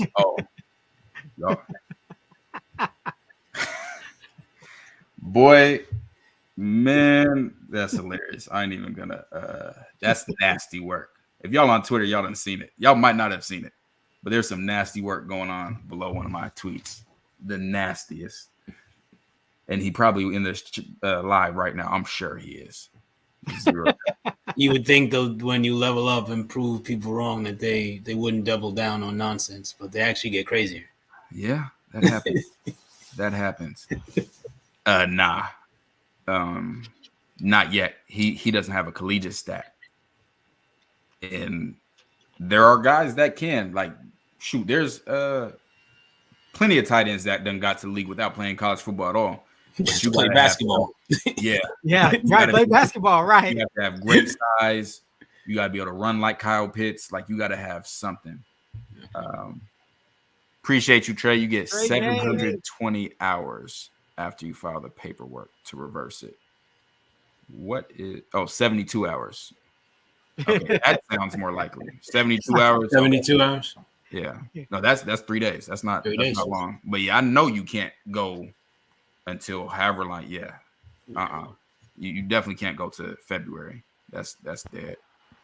Dallin is a possibility. They already saw him run his true freshman year in the Big Ten. I think he ran for 500 yards, had 300 or 400 yard games. So if he comes back this year, and again, I don't want to say a yard amount. It's about how he looks. Mm-hmm. Because the overall yard about the running backs, right? Just how he looks. It doesn't matter. If he goes 750. The Ohio State year, right? Like big program, bad line, put up good stats as a non-starter, then goes to Colorado and has success. I think that does it for him. Especially with now again, this is Colorado having 10 wins. This isn't a 6-6 Colorado. This is Colorado's balling. He's on the main stage and he's balling. The only way he gets to the league and not have a ton of yards as well, that means the other running backs have to be balling. That means you got to have 3 guys over 500 yards to where they're just seeing a bunch of guys pop. Because that's what Josh Jacobs had at Bama. You know, if they didn't have any other running backs and you only had 600 yards and you were getting all these carries, something's wrong. But you had, I think Damian Williams was there. They got everybody every year. I think Najee was young then. Yeah, they had a lot. Yeah, Antonio Gates, obviously, just freak. Do you think Mikey Harrison, tight end from last year, is better? Yes. From what I've seen receiving wise, I thought he was fantastic. I thought he was a fantastic tight end, fantastic additional threat for Shedeur. I mean, quarterbacks, a lot of quarterbacks. I mean, shoot. Other than like Steve Young and Joe Montana, like, can you name a fantastic quarterback in NFL history that his tight end wasn't his favorite target? Gronk and Tom Brady, Drew Brees, Jimmy Graham, Patrick Mahomes, Travis Kelce. Like, yeah, you need that security blanket. Yeah, Cam Newton, Greg Olsen. When quarterbacks have a really good tight end, that makes life so much better for them, and that's typically who they go to. That's why I was mad. I don't want to talk too much NFL, but that's why I was mad the Panthers didn't have anyone for Bryce Young. Yeah, because when you have a young quarterback, it's important to be able to have a guy that they can rely on as a tight end. Big Ben is one. Well, he had a homeboy. I don't know what his stats were. God, was it Santonio Holmes? No. Before that, Heath Miller was the. Oh, he did have Heath Miller. Who was the dude after him? Kurt Warner. I don't know the Rams tight end. Yeah, Heath Miller had good stats. He was two-time Pro Bowl. TC did the Greatest Show on Turf? Did they use Prohl as a tight end or a wide receiver? Not you talking about Ricky Prohl? Yeah. Yeah, I think he was primarily wide receiver. Right. So then that offense, yeah. Who was the tight end there? Peyton Manning had Dallas Clark. I can't even tell you who the tight end was. Yeah, Peyton had Dallas. Had Dallas Clark, boy. Dallas Clark, yeah. Well, the Greatest Show on Turf is cheating because that's two Hall of Fame receivers and a Hall of Fame running back. Yeah. Should be Marshall Faulk. Like that. That's a lot. Like, yeah, I don't need a tight end. You got Torrey Holt, Isaac Bruce, Marshall Faulk. Yeah. The weapon that was the weapon. Matt Ryan had Tony. I don't know who Jamie Williams is. I'm not that far back. Heath was solid. He was solid. He wasn't like a crazy elite, but he had a ton of seasons. Like the lowest he got was 500 yards. Like he had 789, 816, 761. He was sufficient, I'd say. He was sufficient. Aaron Rodgers had tight ends, bro. He had Mercedes Lewis. He didn't have Finley? Yeah. Jermichael Finley, Mercedes Lewis, and Tanyan as of recent. I don't know who Jay Novacek is. Yeah, he was Dallas tight end. Yeah, he was something. Oh, God. He used to get on my nerves because he was so good. I cannot stand Jay Novacek. Oh, yeah, Romo had Witten. Yeah, Romo definitely had Witten. Mm-hmm. Yeah, so being able to get a good tight end that you can count on is big. I don't know, like we saw a clip of Sam Hart. They had him in the slot a lot, which is something I'd like to see. That means, hey, we think he can run routes. Mm-hmm. But when you got a guy that is a mismatch for safeties, not just because he's big, but because he can also run and get open, that's really important. So I'm not sure, Mikey Harrison, he surprised me with his feel as a tight end, but great block, but his feel, getting in the zone, sitting down in the proper place and so forth. Like he could be that security blanket. I don't know how he is not starting at San Diego State or whatever, but he surprised me coming from a wide receiver with his build and being able to do that. I thought he was really good. I haven't seen anyone we have since do that. Yeah, and Mercedes later in his career became a blocking, but Mercedes was tough, especially out of UCLA. I remember watching him in Jacksonville. Yeah, he made even with the Jaguars. Yeah, he was making plays in He had a 10 touchdown season, 10 touchdowns, 700 yards. But yeah, later in his career, he definitely was less efficient for sure. Lamar, Mark Andrews, it's important. So that's the one position that, I mean, we had Shimon Mateer, but I did not like his film.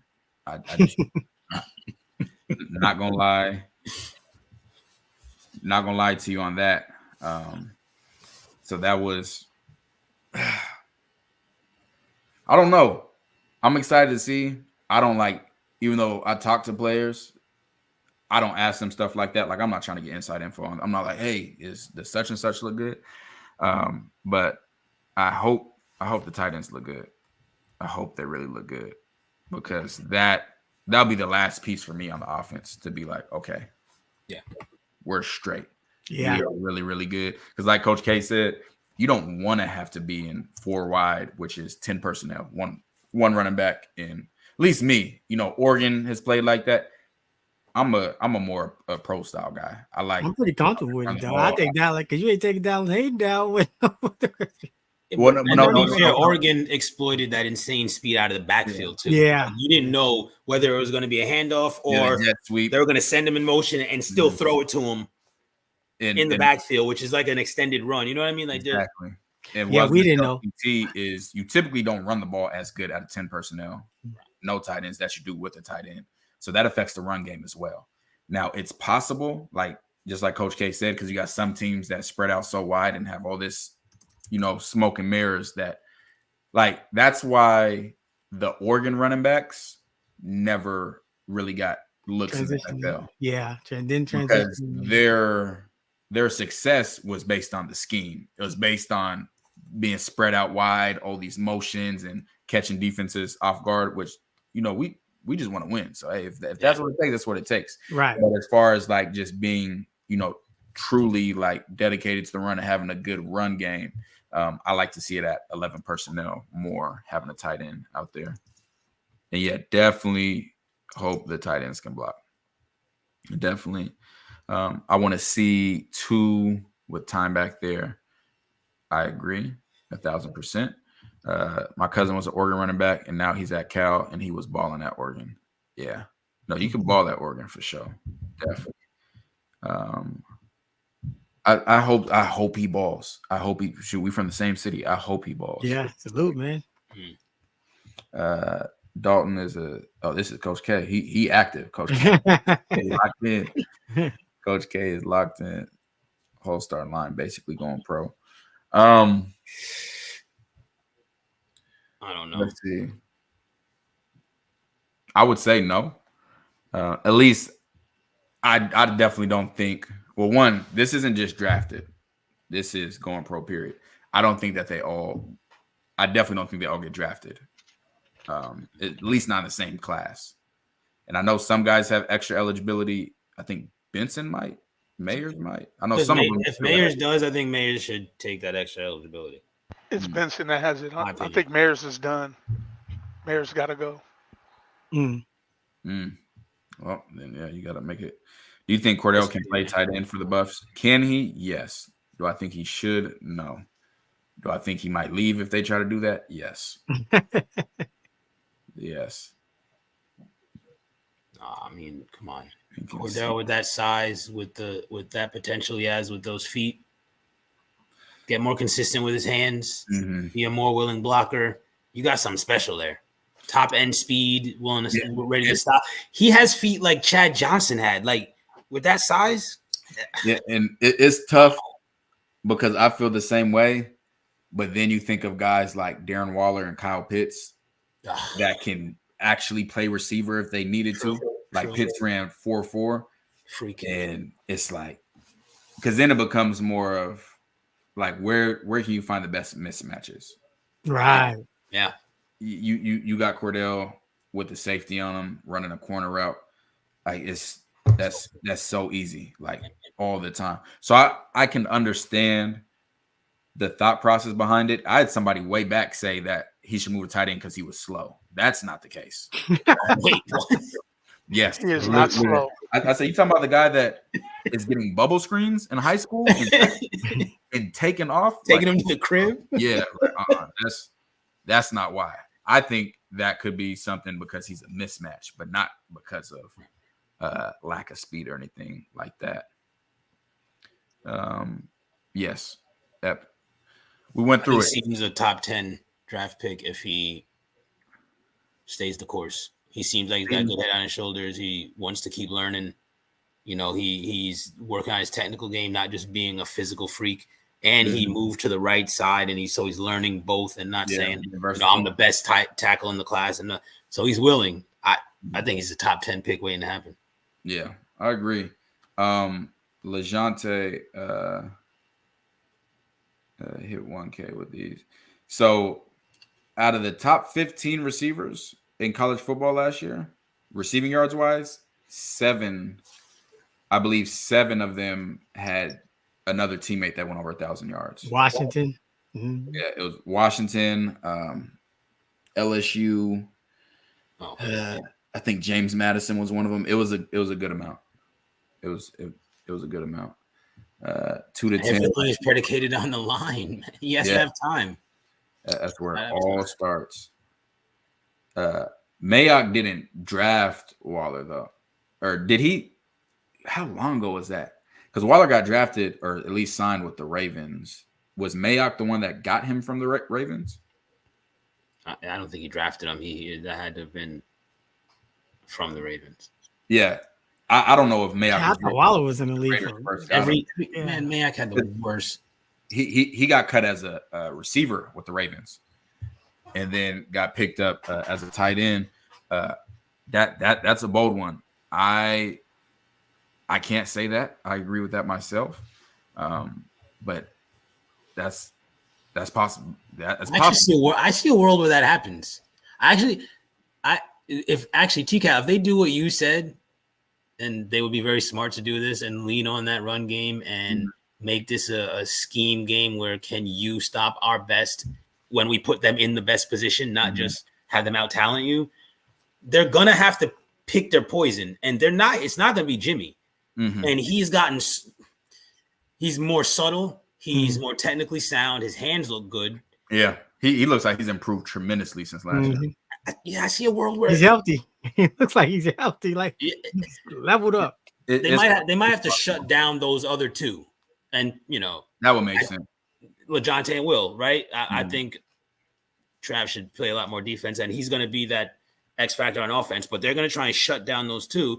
I think Jimmy, 2 years continuity with Shedeur. Yeah, but you still got a Marion sitting out there. Yeah, I forgot. Marion, and he ain't playing, bro. Like Marion ain't playing, man. But it's gonna be tough at wide receiver. It is, and we watched LeJounte part 2, and they were trying to double him. Yeah, it was not work. Like he's a lot. He's a lot. J-Dot said he did find him. He said Mayock seen Waller working out pregame in the preseason, traded for him the next day. That's why I told people the preseason it's an audition for everything. Everyone. It's not for the team. Everybody's watching everything. I'll never forget watching Rex Ryan watch Victor Cruz. He said, "Who the hell is number 3?" I was going to use that example. He said, if y'all cut him, let us know because we are going to get because he just killed them in the preseason, and he wasn't even supposed to. I don't even know if he got drafted. But no, undrafted free agent out of UMass. UMass, yeah, and was balling and got seen. Let's see. Made a career out of it. Got a Rock Nation deal out of it. Man, listen. Yeah, changed his life. Yeah. So how Nick Saban used Devontae Smith is how I like to see CU use Jimmy or LeJounte. Ton of motions, backfield, get them in open field. So the reason Bama did that was because they didn't have other weapons for that year. That they had weapons. They had what's dude's name? He had cancer. He just came back. Gosh, I can't think of his name. Somebody put his name in the chat. But they did that after the other guys left. Calvin was one of them, but he's a little bit older. But Jerry Jeudy, Jalen Waddle, Ruggs. After those guys left, then it was just Javonte and John Mechie. It was just them two. So they didn't really have the weapons around them anymore because I don't even know if Jameson Williams was there at the time. So yeah, they started finding ways, and that's what down the Lions.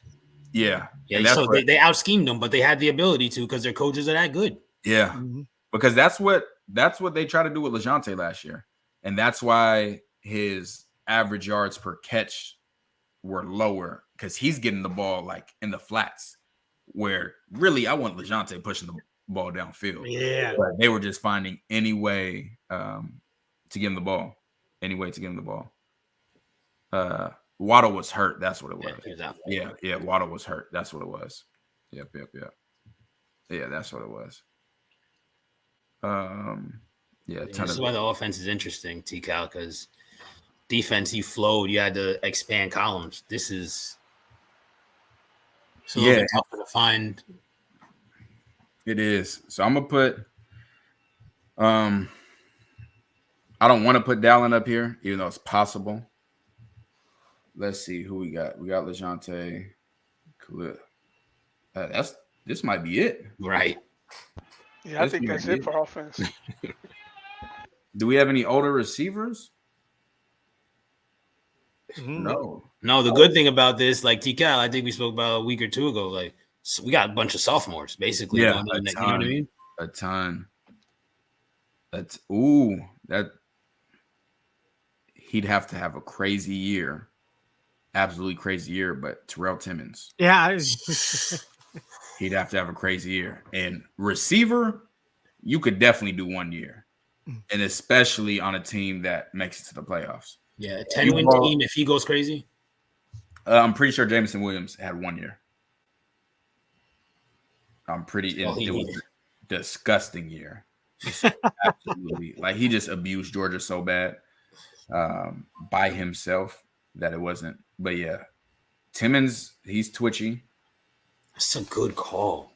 Yeah, Jameson Williams in 2 years at Ohio State had 260 yards. 1 year at Bama had 1,500 yards, 15 touchdowns. This is what I mean. How can you not scheme up that speed? As far as football speed, he's top 5 I've ever seen with the football in his hands.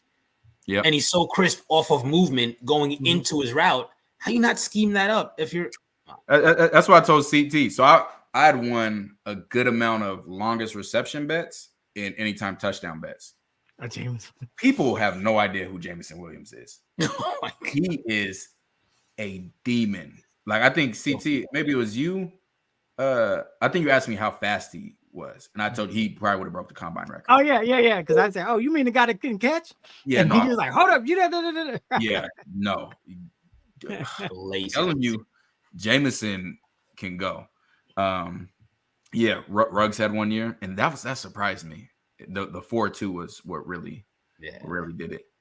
I think there's a 0-1. He's a sophomore anyway. He's a true sophomore, so he can't. Isaiah Augustave. Yeah, he has no chance. No chance at all. Young man, did you end up looking up that safety I told you from Nebraska that barely played last year but is on the Raiders? When you told me that Massey doesn't have a chance to go to the league because he hadn't played yet. I want you to go do your research and come back, please. Timmons, he definitely surprised me because we didn't see him at all in the spring. At all. His hands, this may be crazy. Are his hands close to Shepard's? Yeah, with the because I didn't think he had those hands, but he's showing it. Outside of Jimmy, he had probably the most impressive catch I saw there, and it was just a slant.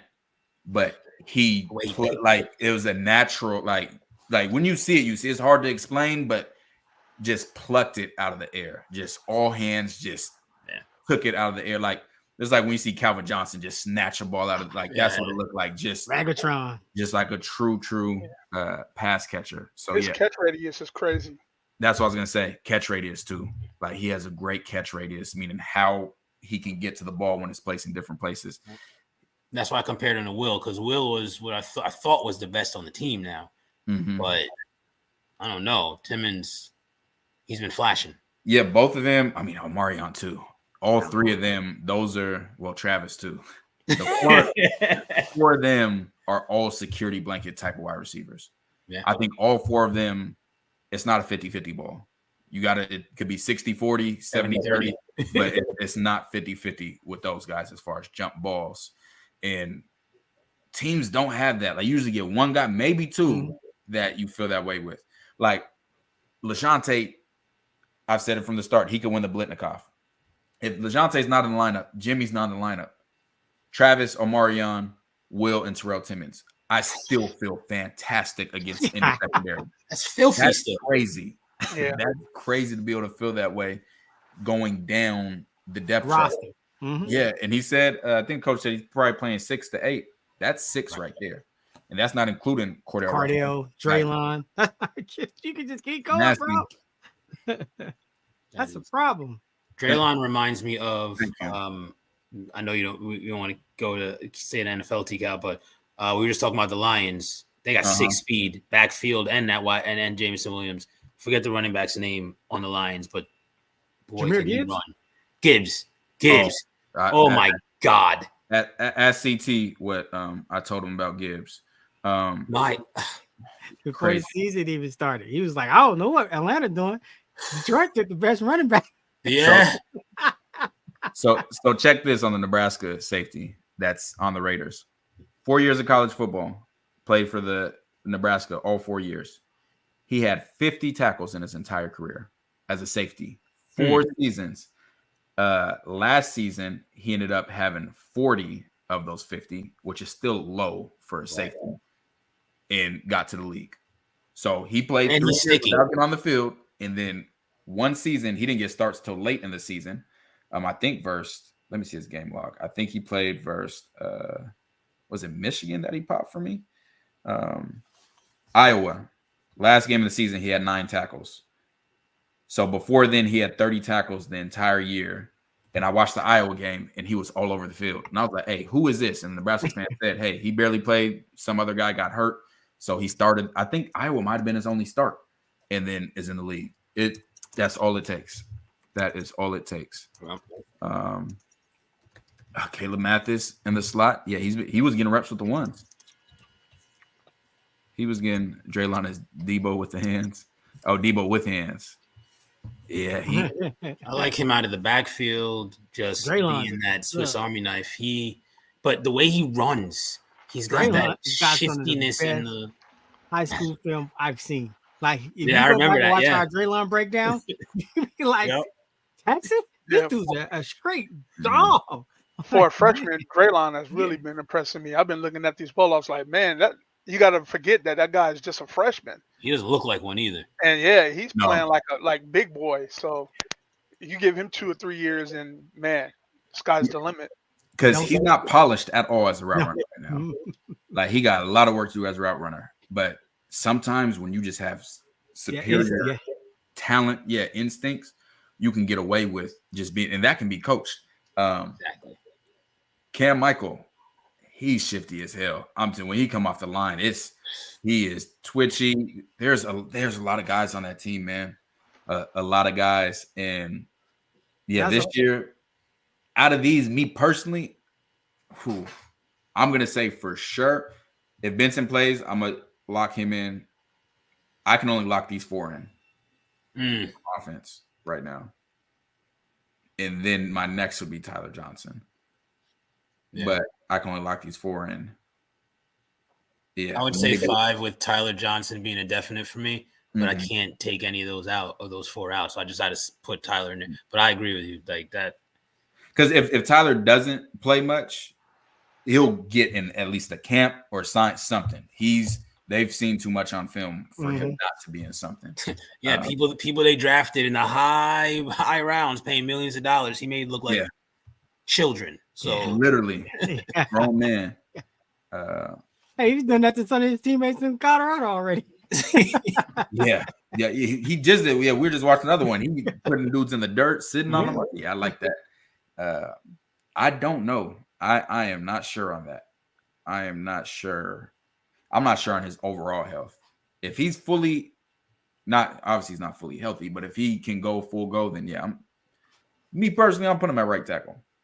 I'm putting him at right tackle. Oh my gosh, he was back at right guard yesterday. Yeah. We don't know any of the inner workings. He may be in the doghouse. I don't believe he's injured. If he is, that's news to us. But I think something else may be going on with that. He's back at guard. So they really didn't practice today?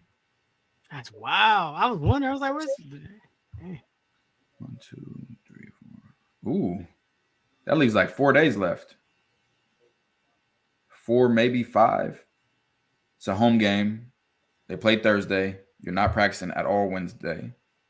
Well, some teams do. Well, today was a full off day? No Yeah. walkthrough? No nothing? They definitely did walk They through. practice like Saturdays. That's probably why they give them Wednesday off. But then they take Sunday off. When I was in fall camp, we get a day off like every 10 days. Like They there might have was to eat that always Sunday more. though, because you play early in the week. You don't even go all the way to full Saturday. So I'm sure it's practice all the way out now. Out there.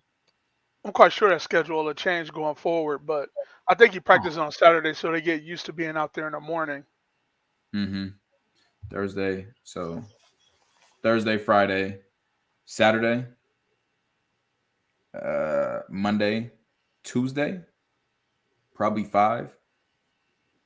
If you practice Tuesday. That's if yeah. But I'm sure they'll practice, but it might just be helmets. But definitely not Yeah, 100%. not Wednesday. Wednesday would probably just be a walkthrough. Speaking about North Dakota State, I want to say this to the chat. I want to say this to everybody. Look, I think Brandon Hood's gonna get a touchdown against North Dakota State. That's my call right there. I feel about that. That's my call right there. I'm gonna ride with it out. Look, I think Brandon Hood is gonna get a touchdown against North Dakota State. I've been on that Micah Welch goal line touchdown train. I think Brandon Hood gonna break it. Yeah. See, we talked about that. So if you guys were betting last year, then I hope you didn't bet on Lamar Jackson rushing touchdowns because Gus Edwards was getting all of those goal line carries. And that's why when we had talked about touchdowns, I don't know if it was in the bets group or Patreon or here, but Micah Welch is definitely a dark horse to lead the team in rushing touchdowns. Because when you get down to the goal line, but it's tough because Dallin run behind them pads. Yeah, man. I'm like, they got guys now. They got guys that can get them goal line touchdowns, bro. I just think they're just going to throw him a bone so he can get in the feel of things, give him those goal line touchdowns, some touches, to keep him engaged. But I agree. You can give him to Dallin, you can give him to Augustin, you can give him to a lot of guys, and they still can get the job done. T-Cal, if they go pro style most of the time, what you're saying is going to line up. If they do what CT is saying, you're going to have someone who is a prototype like the Draylon Miller we're talking about. So you're thinking Micah, I'm thinking Hood because I'm biased. Me too. I'm Hood too. That may, long drive coming down the field. They've been using tempo.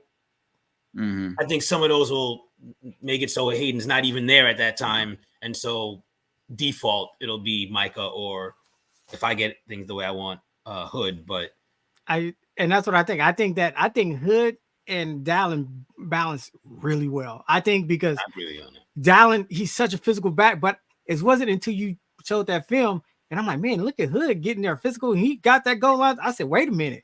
If Dallin is pounding you, and then all of a sudden you put in Hood, that it's just because that speed is like I see it now. Speed, but he looks for contact. He's looking at 200 something pounds. Man, I just think I think he's Hood may be faster than Dylan Edwards, but they're two different, very different type of back. Oof. And you said a lot. Hood boys got that confidence. He's like, nah, you talking to me. Nah, T-Cal, you said a lot there. Like Brandon, man, Brandon Hood is definitely, if he can look anything like he did in high school, he's a Josh Jacobs type that does not need a ton of yards to get drafted. Okay. They're going to be like, I see the way he runs. I see his playmaking ability. I see he can create for himself. I see he can receive out the backfield. I don't need to see more. And people don't know about that Brandon catching them back. I think Brandon Hood has the potential to be the best back, like future-wise, like after all the development is done. I think he's the best back on the team. I think he has it as well, but I think in CT's defense, I do think we forget about Isaiah a little bit because Isaiah, he's patient, man, and he just give him that slitter. He can go. The way CT feels about Noah is the way I feel about Isaiah. Isaiah has that big body. I like big body backs, so I agree with CT. No, I think Isaiah I said it before, he has all the talent, I think, but the little things doesn't flash as well for me. And this is one of the areas that I think one of the only things that TC and I disagree on is for me, I think with everything that he has physically, he should be dominant. he should be dominant. Like we ain't seen him yet. He's Well, that's what I was gonna say. He only got 2 games, Yeah. and one was for 80 yards, and the other one was for 100 in the SEC. So now we're not. I can understand you saying we haven't been able to see him be dominant now, like as far as well off and stuff. And yeah, honest T-Cal, even in the drills. Come on. I haven't watched like no running back drills. I ain't gonna lie to you. Okay, all right. But because you're a former running back, though, so when you see him in When in the game, comparison he to the showed up, others in bro. the drill. because the other thing I was gonna say is being a former running back, you go with different lines when you're not. That's And not that's something that I used to hate. Is how are you going to compare me to this? I used to hate it on defense. And like, why are you comparing me to him when his guys are in the right place? I got to go make up for everybody else. So then as a running back, it's like, hey, they hit me in the backfield versus they got Charlie going with the ones and he got semi trucks that can run through the holes, so that's got to take that into account as well. But yeah, I don't think he's going to look like anybody else in drill. Like Derrick Henry's not going to look good in any running back drills. He's not going to be, as smooth or as explosive. Like you get some guys that because of their size, they're kind of like awkward compared to. I don't want to say clunky, but awkward. Yeah. But then you get them in game mode, and it's okay. They can, like Derrick Henry. If you put him at a camp, he would not stand out from other than him being a giant. He wouldn't stand out as far as just like skill set. But then you get him in his position, just like I tell people all the time. That's why I was worried about Derrick Henry on the Ravens. He got to be in the right scheme. If Derrick Henry had went to the wrong scheme that wanted him running lateral and doing just nothing but like outside zones, people would have called him a bust. Yeah. You got to have the right coaches that understand your play type. So, yeah, I think the jury's out on Isaiah. He's the fastest on clock out of the running backs. He went 10-7 in high school, which is crazy. So he has the fastest 100 time out of all of them. So I'm definitely interested in seeing more of them. Y'all believe Hood is faster? Yes. I definitely saw that too. Yeah, no. Bigger and faster. That's not even close. And I'm not talking about track time either with the ball. No, with the ball in his hands. Yeah. Yes. Yeah. Did you see him hawk them down and out? It's not close. I know Dylan is an alien, but it's not close. Yeah, I'm not. I thought you were gonna say somebody else, but Dylan and Brandon, I a gajillion% think Dallin's faster. All right, fellas, I think I'm gonna get off this chat line. Good All talking right, to man. you guys. Bye, Coach. Appreciate you being. Okay. Anytime. I'll be around. Yeah. Appreciate you, fam. Appreciate you. What's going on, Vagabond? What's up? Hey, guys. What's up? In Alaska? I'm sorry for being late. I could tell you awful stories about a bank and doctor's offices this afternoon, but thanks for having the call in because I've got 0 ways of joining chats because I have no online presence. So you're officially the first people I've ever talked to or joined online anywhere. So thanks for having the call in. Yeah, man. We appreciate you being in there. We appreciate everything you contribute. And one of them, we got a bunch of ladies in Patreon, like a lot. Yeah, more, we do. A lot more than I thought. So love seeing that. Love that it's inclusive for everybody. Maybe that should be another chat, a woman's chat. Yeah, well, we're getting ready. My wife's sick, but it's her time to shine. She's on the show. We're gonna get Tierra on the show. We're gonna start doing our betting stuff. Because I love seeing all the women who talk about like how they're impressing their husbands with their knowledge and stuff. Because if my wife, like if she didn't do betting and I didn't explain stuff to her, like she wouldn't have fun watching football with me. Right. Like it just be, her sin there. So it makes it more enjoyable when everybody really understands what's going on. And the stuff like B Load, and I tweeted it. We were playing in college football the other day. He's the one from Ireland, and he was on the first ever Patreon panel. He had me in tears when we were playing yesterday because one, he has an Irish accent, but the entire time he's saying all the things I say. He was like, he was like, T-Cal. He said, "You didn't see the tree pullers?" I said, "Yeah." Like, over and over. And he was like, "You got to cup the ball." He said, "We keep contained. We keep contained." Like, and he truly like was. He's actually been learning it all. And he said he recently had gone to football watching Coach Prime, but nobody broke it down. So he said once he started watching us, then he started learning football. And like he wasn't just saying things the same. He was actually knowing what it was and realizing it. So I thought that was so fun and dope to see. But yeah, we got that's the biggest thing for me. Instead of my wife, being annoyed that I spend my life coaching and then I'm watching sports, she started getting into the fantasy football with me. So we did a joint league, and then that started. And then she knew I've been a Bucs fan my whole life, and Dion is what got me into football. Oh, I didn't know you've been your whole life. So you've been locked in. I'm in one of those places where like Dion is I revere Dion.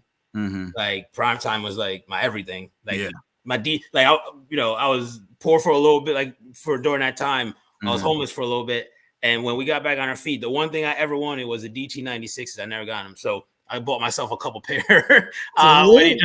He made me a football player. And now he's coaching the team that I grew up rooting for my entire life. So like, you know what I mean? That it's dope for me to see it and like kind of take all that in. But with my wife she knows how much. And so now with them making us so much money last year, like we spoke about TC with the betting, now she's like, hey, when are we doing the DraftKings and the FanDuel? And hey, I'm telling you, my wife is a fiend.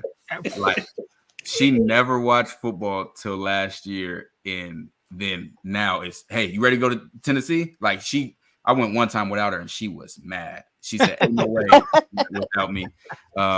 It makes when you win, and it makes it that much easier. Boy, I'm like, she's just winning. send me her parlays, bro. Yeah. TC all last year, he's like, bro, whatever she bets on, just let me know. Let me know. And it's crazy. Like she literally just started watching football. She's not doing like single bets. She's doing 8 parlay player props for such and such to get over 60 yards. And she's making them herself on FanDuel. And I'm like, yeah, something's wrong because I know too much football to not be winning much. And she won. There was not a single weekend that she wasn't winning. Like she killed on that Cowboys interception guy, man. God, she had like 3 weeks in a row where she picked Dallas to score a defensive touchdown, and it was when DeRon Bland was on his pick 6 journey on his streak. Yeah. Didn't you say that then you went to a baseball game and then just out of nowhere she was like, "Hey, yes, he gonna hit this home run?" And annoying. She was asking me if she should cash it out. I said no. I said why? I said why would you cash it out? And literally the next guy up was the guy she needed, home run. I said that's crazy. My first college game was the Bucs game. I was 5 years old. That's dope. That is dope. Yeah, Hood is super fast. He's fast. Super fast. I want to know why you guys think Dylan's faster. Like I really, really want to know. Well, because we all went into last season thinking he was the fastest guy on the planet, I guess. That has to be it. I never saw him break a tackle, so I was happy when Weaver started doing more of the kickoffs and punts because everybody kept saying, "Oh, Dylan's just a few steps from breaking one." I said, "We're all just a few steps from breaking one." But that's very true. Always, everybody's always a few steps from breaking one. But yeah, Brandon outrunning angles. Yeah. Anytime you see a guy that can outrun an angle, it's like, hold on. I got a question for you. I know it happened last year with Washington, but how rare is it for 4 receivers to get drafted off of one team? 4 got drafted from Washington? 4 got drafted, and we're looking at 4 for us, right? I mean, counting Trav. I know Bama probably had 4. I mean, but it's really rare, right? Yeah, no, that's not normal. Yeah, that's really rare. Not normal. That's not yeah. normal. Yeah, that's crazy, huh? Ruggs. That's really rare. Judy. 3. Waddle wasn't that year. It was Ruggs, Judy. Who's the third one that I'm forgetting? Gosh, they had 4. I think they had 4 that year, but yeah, no, that doesn't happen much. We could. I mean, if you count Travis, then yeah, I think we could potentially get 4. Well, are you surprised in the well-off videos to see how much Dallins catching balls out of the backfield compared to what he did at Ohio State, or is that just different offensive schemes? So I think it's more the scheme. Like sometimes, and that's what we had talked about way back. Is that was when we did his negatives is we just hadn't seen him catch the ball because a lot of times, just in the scheme, it might not be the running back that can't catch. They're just not throwing him the ball. Just right. Yeah. Offensive, and that's going to be important honestly, all the running backs to be able to catch. If you want to be on the field, be a third down back, that's a part of it. And we know Brandon Hood because he played receiver too. He can catch the ball. Yeah, it's not only that, we didn't. How many times, TC, did you see our screens get blown up last year?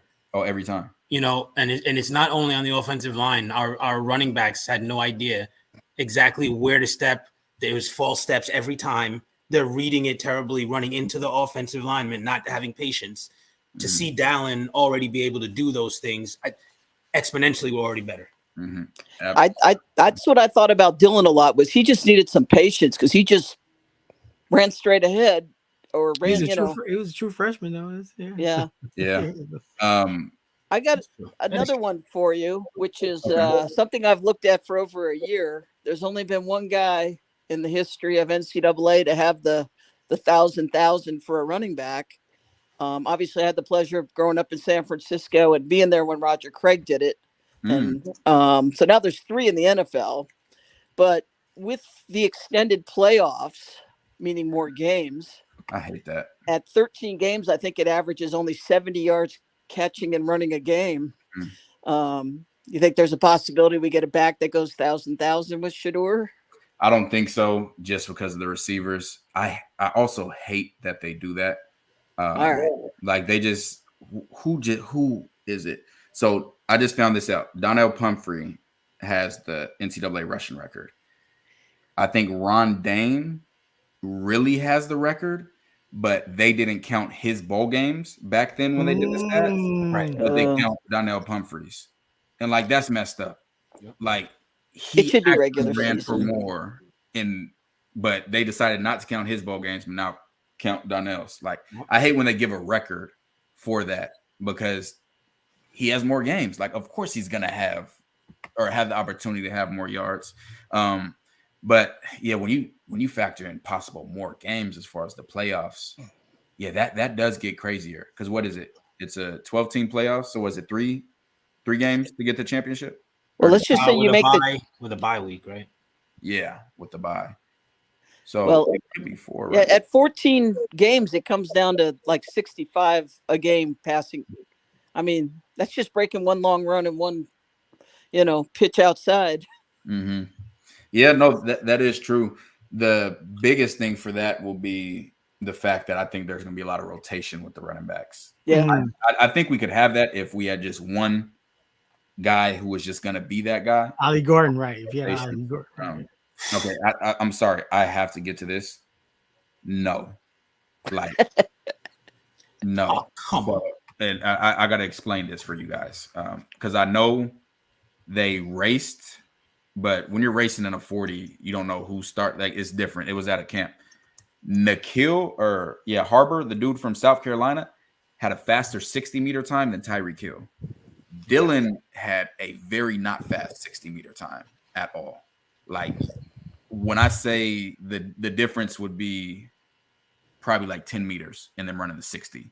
Like, that's a huge difference. Like, N'Keal Harbor literally in high school ran a faster 60-meter time than Tyreek Hill did last year. That's how fast he is. I understand Dylan. They were at a camp, but actually running, no. He's not close to that. He's not close to that. And yeah, this is what we're talking about with Hood.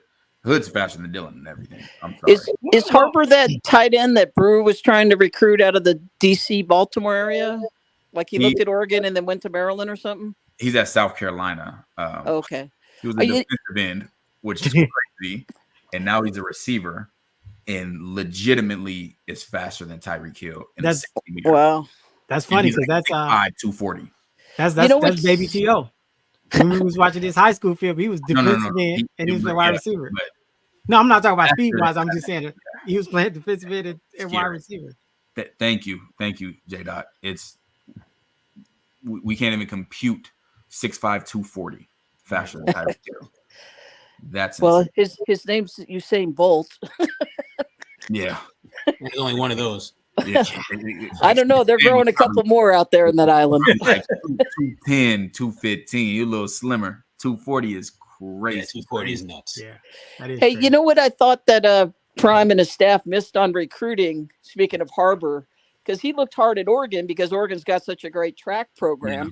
Mhm. But we have the Olympic training facility right down the street. When you're looking at these world-class sprinters that also play football, can't you tell them, by the way, you can train for the Olympics right down the street? Yeah, but I don't know how good Colorado's track team is. But I'm just saying, if you're training for the Olympics, you're training for the Olympics. Yeah, but you also got to have a good, or you at least want to have a good like sprint coach for that, because I think he takes track serious. Like I think Yeah. he's really taking it serious. Yeah. He did a not a world qualifier, but a US qualifier. So he's really trying to do this. Yeah, No. they don't have a 100-meter outdoor. Does Colorado do outdoor track? They do both outdoor and indoor, but I don't They think do? they had anybody in the Olympics Mm. because I think it would have hit somewhere. We would have all seen it. Hold on, what is this? Can you guys read this for me? Because there's no way I just read that. I don't think Hood has the lateral quickness just like Dylan. I want to see Hood get shifted. Like, I think that's probably his. Yeah, that's His number one attribute. And can we be clear? Yeah, Dylan Edwards was not shifty last year. I'm not saying he doesn't have it in his game, but where are we getting this that he's shifty? He did not once get out of the phone booth by himself. If he didn't have a full lane to run with, he had a couple on the sideline where he did the stop and hesitation, but that's like He just beat him to the corner and regular. got around Like, it. no, show me where he was shifty, where it was like, oh, they missed Yeah, the gap exactly. and he was able to cut back, and he didn't do that. Not like one time. shifty to me. Like I used to cut away across the field and get loose. Right, yeah. Shifty is- I still have nightmares of that TCU guy coming off the goal line. Oh yeah, no, and he was shifty. He went crazy on us. But like, yes, But Teak Al, if he was shifty, he would be better on the kick and punt returns. That's why he got Yep. taken no, off. no. I'm talking about the TCU running back. I'm not talking about Dylan. Oh, Yeah, no, Dylan. He has to get his straight line speed. Like Mhm. he's more of a. Correct. I don't need to I got to get vertical now to really be at his best. Brandon Hood looks like that. If you ask me what's his best trait, I'd probably say his shiftiness. Like that's what I thought. Like, yeah, that's a crazy one. I ain't gonna lie. Shiftiness and vision with him, yeah, absolutely spot on. That's almost up there with saying Cordell Russell was too slow to play receiver. Like those. and he can't jump either. Oh yeah. Yeah, like that's. If only he had some athleticism, T-Cal. Right, and that's people always was talking nice. about Hood got that ACL injury his junior year, and then they set him out. He came for a couple games this senior, and they set him down. So he could, we about to see, bro. I think, man. I'm not worried about running back, and I'm not worried about the fact that nobody else in the country knows about it. That's better for us. Yeah, no, I was worried about running back. When we lost Amos, Isaiah made me feel better about it. Hood looking like Hood, because I was there. I saw him get shifty. I saw him run into the back of the line and then be able to fall off the table, going all the way off the edge. That's everybody can't do that, because that's like literally moving lateral. As far as some guy like Derrick Henry, when you talk about not shifty, that's what like Derrick Henry cannot move lateral like at all. Hood, you get him the ball, he gonna make something shake. He gonna make some shake. He gonna make something shake. Even in that film breakdown where he's like, he was going this way, and all of a sudden he just. And that's what impressed me about his senior film is I wasn't seeing the same shiftiness I saw from the junior film before the ACL, because he was crazy shifty. Like that was crazy. Just got to trust, right? You got to trust the cutback. You know what I mean? And trust after contact or getting hit during a cut. And then another thing I want to say that's underappreciated about these Hood brothers, they don't lack confidence, bro. They be like, hey, we them. And I think that means something like, yo, look, hey, you think you're gonna get me up? Let's run it. Let's keep going. Like, man, come on. Yeah, they must have drank from the same well Travis drank from out there in Georgia. Yes. Colton's wide receiver film was impressive from high school too. And he played quarterback. Them Yeah. voices Yeah. different, man. And I don't know. Colton says he's faster than Brandon. Yeah. I don't know about that. Colton got to prove that to me. I don't know about that. You know, he answered it really quickly when you asked him on the live. He was real quick. I mean, I'm the same way. You could ask me, it could have been Usain Bolt. No, ain't nobody faster than me. I mean, my little brother, oh no, not a chance. Right. Right. Well, did Dion use that for years? When someone asked him how fast he is, he just said 3 steps faster than you. Yeah, Dion. And I know there's a lot of fans at Colorado because of Dion, but people still do not understand the athlete that he was.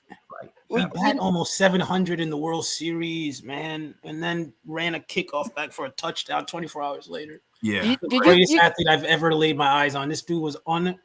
We get jet lag from a regular flight. He flew 8 hours across. And they got it in. Yeah. But right. And go ahead. I was talking to the person on Twitter. I was like, Prime is what people wanted Bo Jackson to be. Like, look what he did. Like, no, I'm saying he's no, please don't start that. Those accomplishments. The old heads was mad at me last time. But I'm just saying that's what it. Like, I got 2 great YouTube videos for you to look for.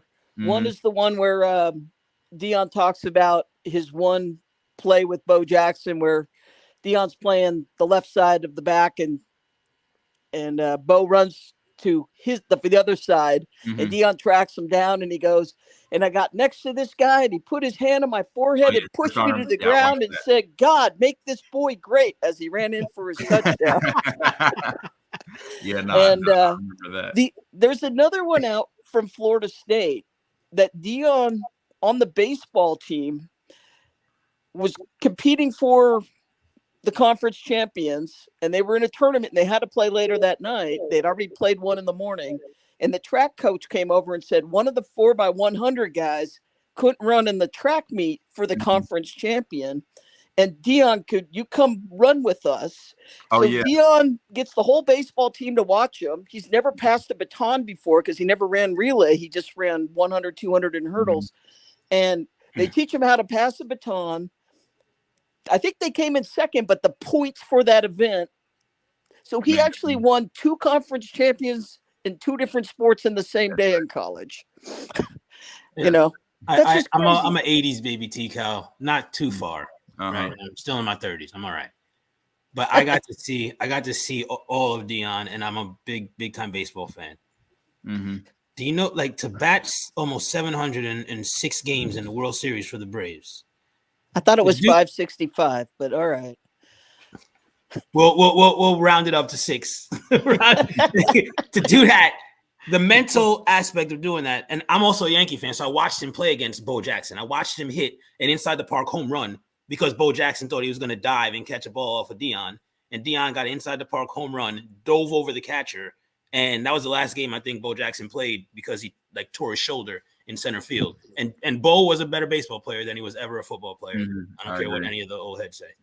Well, I got to see Bo run for the Raiders, and my brother had the ticket the night I think he hurt his hip. So I didn't get to see that game, but literally watching Howie Long and a couple other guys watch Bo warm up and sit there and shake their heads at what Bo was doing in his warm up. I mean, that was crazy.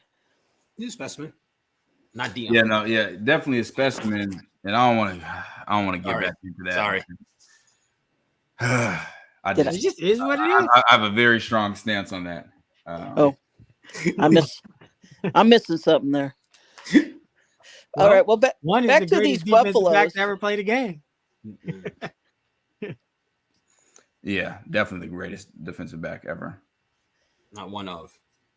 Yeah, definitely. I said one of them, like he was that's right. And then Bo, I mean, people say injuries and stuff, but I mean, you see people like Barry Sanders. You see, I can't grab. Like, did you not see Barry Sanders? I don't even understand. No. Bo's not being talked about within the top 100 running backs. People always talk about. Oh man. Bo Jackson played it up for him. CT, you always do. He played maybe 2 years in the NFL. He didn't know. He's not in. they're Watch talking Decepticon get back in here. Bo was the greatest ever. Nah, nobody thinks that. Nobody. Everybody thinks he was the freakish athlete ever, but the doctors that took care of him, he literally was so strong that he popped his own hip out, trying to make that cut, stay in bounds on the sideline when he wrecked his hip. I mean, I just feel sorry for the guy having the hiccups for 30 years. AP's not the GOAT. Barry Sanders is the greatest running back I've ever seen. There's I've nobody seen better some than great Barry Sanders. Marshall Faulk. I've seen LaDainian Tomlinson. Like, there's been great backs. Marshall Faulk is close, and he's better than Emmett. Emmett's not even top 7. I don't even mention Emmett when we talk about Sorry, I just Wow. So YouTube membership. So if you pay for the higher levels, it's the exact same as Patreon. Patreon's cheaper. YouTube takes the bigger cut. That's why we have the higher prices. So if you like paying more money, you can join YouTube. Now there's a lower level YouTube badges, and that's so you get special badges in the chat and stuff like that. But yeah, that's how that works. like Trini Hardaway. Yeah. Oh yeah. CT loves it. Yeah, he didn't do potential. Hey, I just had to put it out there. CT, you still feel like there's going to be a 9-3 team in this 12-team playoff? Because I'm willing to bet you. Oh, I think there's a Oh, million. yeah, I think You do I think or the don't? Bucks is going 10-2 at the lowest. I and Right. 3. What are we betting? I'll bet you I'll buy a sweatshirt, or you can give me a sweatshirt for half off. How's I'm that? gonna get a sweatshirt for completely free. There's gonna be a 9-3. Like if a SEC team goes 9-3, oh, they're in. I'm saying no 9-3, and at least 2 10-2 teams don't make it. Wow. Oh, you say at least 2 10-2 teams don't make it? No. Nah. And- That's 10-2. You getting in the playoffs? How many get in? 5 championship winners? Yeah. 4 plus the G5. It's only 5. You And got then- 7 more I'm slots? going to tell you where your math's wrong, because when you pulled up the prior years and looked at them, because the conferences are now bigger, they don't all play each other, so they don't all knock each other down. Penn State only has to play Ohio State. They don't play Oregon. Yeah, well, it's been like that though, like in the Big Ten. Like a lot of those teams don't play. Okay, but even then, you're not having to play Cal and Stanford like they do in the ACC now. Miami, besides playing Florida out of conference, has only got 1 game, so I'm thinking they're going to have 2 losses. That's actually fair. So You said that's where my math comes from. But all right, we got a sweatshirt on the deal. I'll buy 2 Yeah. since you're going to give me 1 But free. when you look at the college, I think it's more than just about the record. It also matters about the team. Florida State went undefeated last season, people. Well, I'm just saying, like that matters. They went undefeated, and boom, they didn't get in. So I think it's more than even. It's becoming more like kind of like how with the Heisman. Like it's still, this person. It's still, all that matters. I think a 10-2 team not get in, that'd be wow. I just don't. Well, I do not. I'm real firm on there's only 1 Big 12 team coming unless somebody's undefeated. If 2 undefeated teams meet in the playoff, which in our case would have to be West Virginia or something, but I do not see a 2-loss Big 12 team being placed ahead of any 2-loss team from another conference. I don't think there's going to be a lot of 2-loss teams. That's the thing. That's hard. It is, but I think the Especially now. conferences are a little more watered down. They don't play as many ranked components. Right, so the SEC ain't what it was. Like, I mean, everything's like it's evolved back to it. I had the best. Not the ACC. The SEC only added Oklahoma and Texas. They still, they got harder. No, I'm just meaning like if besides Georgia when doing what they do, but I just think that like it's with the transfer portal and then all these new coaching changes. When I mean SEC, I'm thinking like Saban's gone. Alabama, that's a different Alabama team, buddy. Yeah, like definitely. it's going to be different. But LSU is not the Texas same team LSU. that just left, Right? Being in the quarterfinals. Well, I think if there's a 4th team, I think Ole Miss will be the 4th one out of. Oh yeah, I got Ole Miss. Ole Miss is getting in. Yeah, You got 4 coming out the SEC. at least 4. Yeah. Who's your 4? I think Bama will get there off their schedule, and then I think Texas and Georgia and Ole Miss. Let me see. You don't see Bama losing 3 games?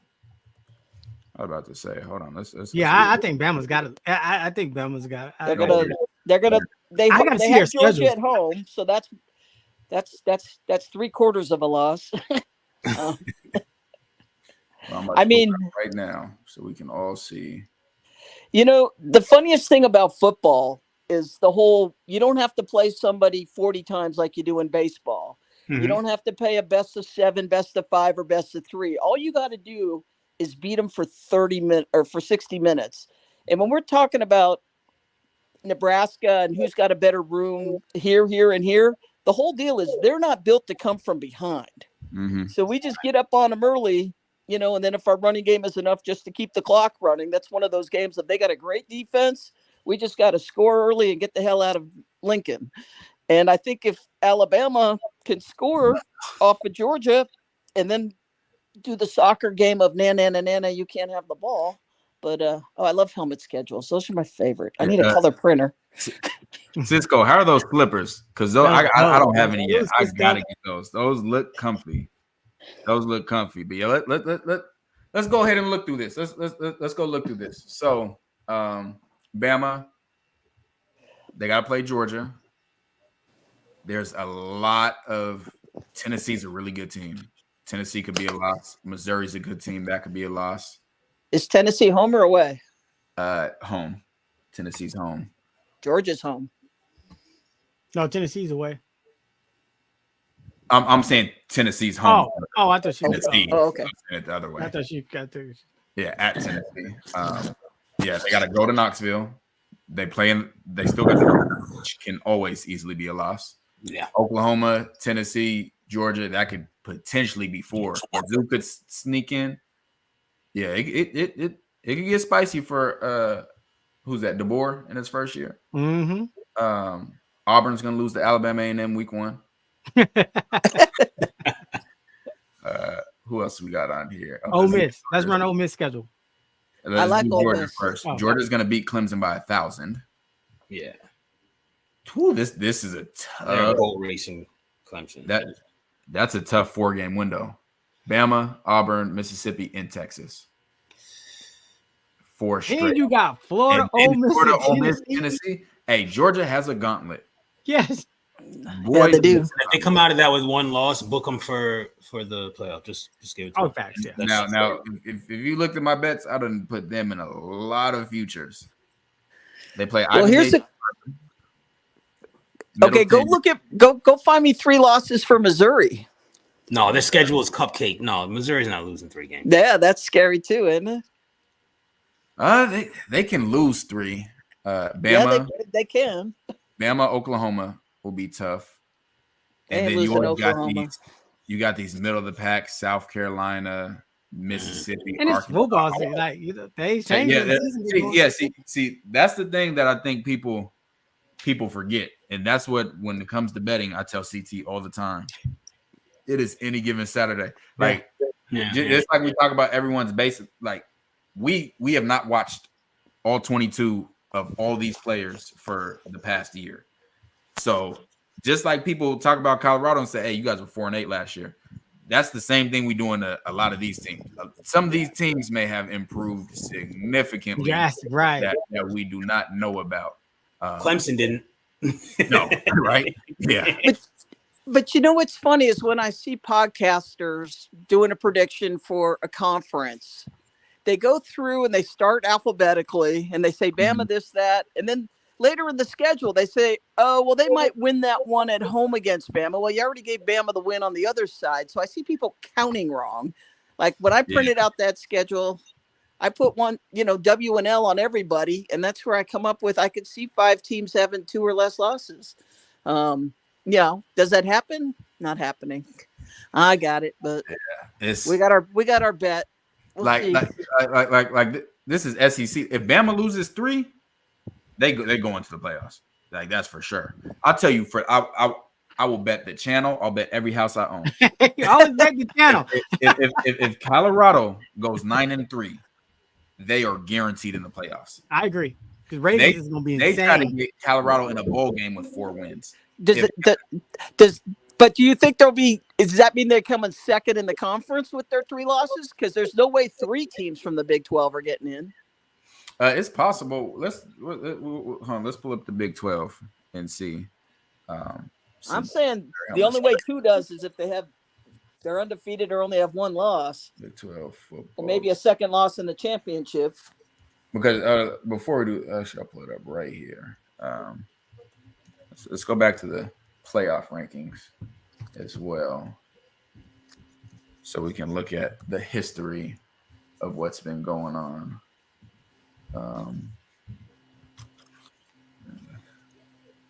Because I am curious. Football. And you're wrong. Notre Dame's going to be there, and Miami's going to be there. Never Notre Dame. I can't. I'm sorry. If you're saying Bama's going in and Colorado's going in, Notre Dame's going in. And they got a cupcake schedule. No, the Bama and Colorado is about the SEC and then Coach Prime. And Notre Dame's got some money behind it too. Yeah, but nobody watches them. No, they're not box office, and that's what they really care about. They are if they're in.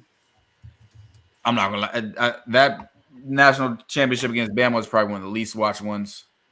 Because everybody knew it was going to be a slaughter. Yeah, because of Notre Dame. Like Notre Dame they're always going to be Notre Dame, which is just not that. Where's the one where I can go to the previous years? So last year, LSU, Arizona were on the bubble. Louisville could have easily been in. Shoot, Louisville could have been in. Was that the champion? Had they lost an earlier game and then won the ACC against Florida State, they would have been in with 3 losses. Definitely. Who else was competing for a where's Oklahoma State? Oklahoma State could have been in at 9-3 last year. Dang, Liberty was 13-0. Yeah. Oklahoma State. Were they the beat highest? Texas, they would have been 9-3 and got Was in. Oklahoma State? 11-2. You see Oklahoma State? They're ranked 20th on your thing. Mm-hmm. How would they get in? They have to be one of the top 11. Championship. Okay, so understand they're getting in with that. I should have qualified my bet to say not a conference champ with 3 losses. But that's because I think we're going undefeated. We're having 10-2. Yeah. But, looking at your top 12, really you got to look at 11 because you got to pull the G5 team up. Mm-hmm. And, you re-rank the top 4 to cover all 4 conferences. I'm trying to see who else was in a conference title game. Washington was in a conference title game. Texas obviously was. Bama beat Georgia. Florida State won. Georgia lost. Ohio State.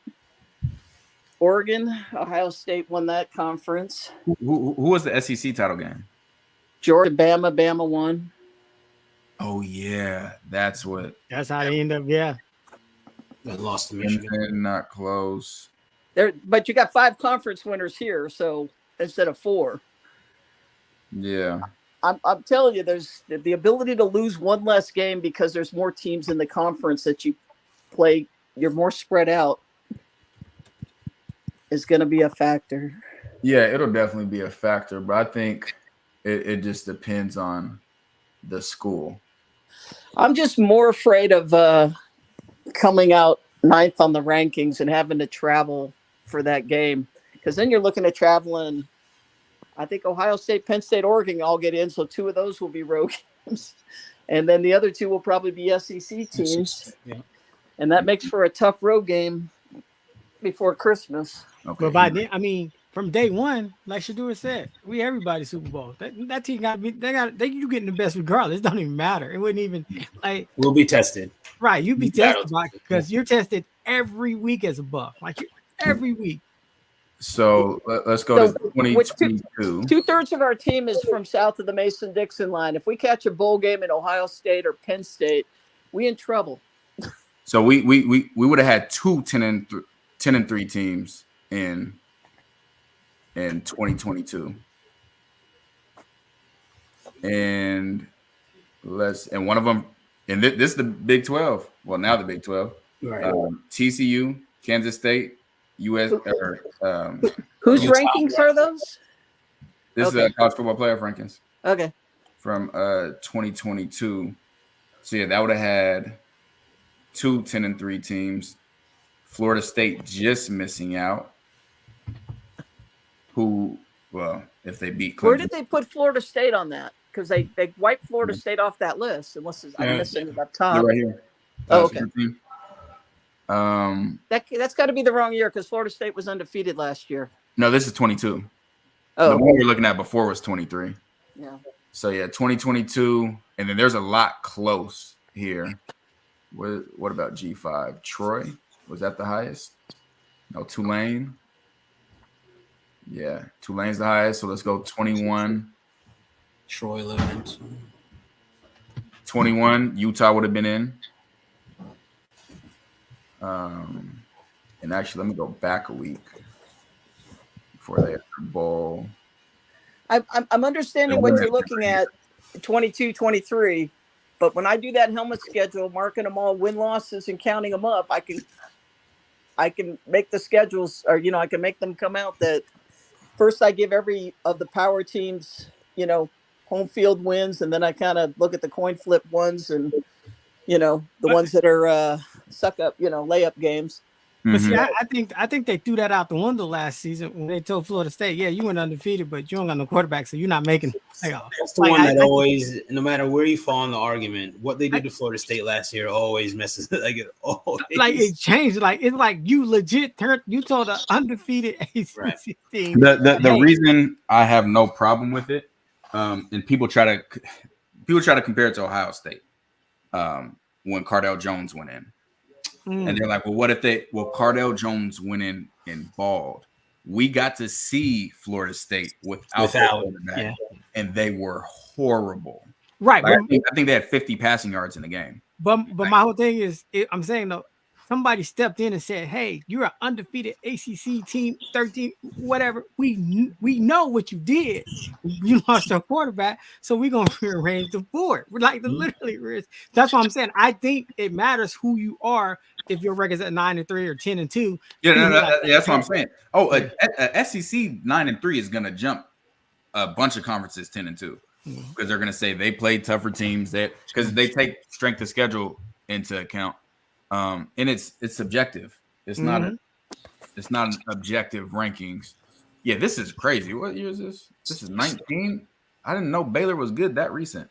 That was Rule's year before he went pro. 11-2. Oof.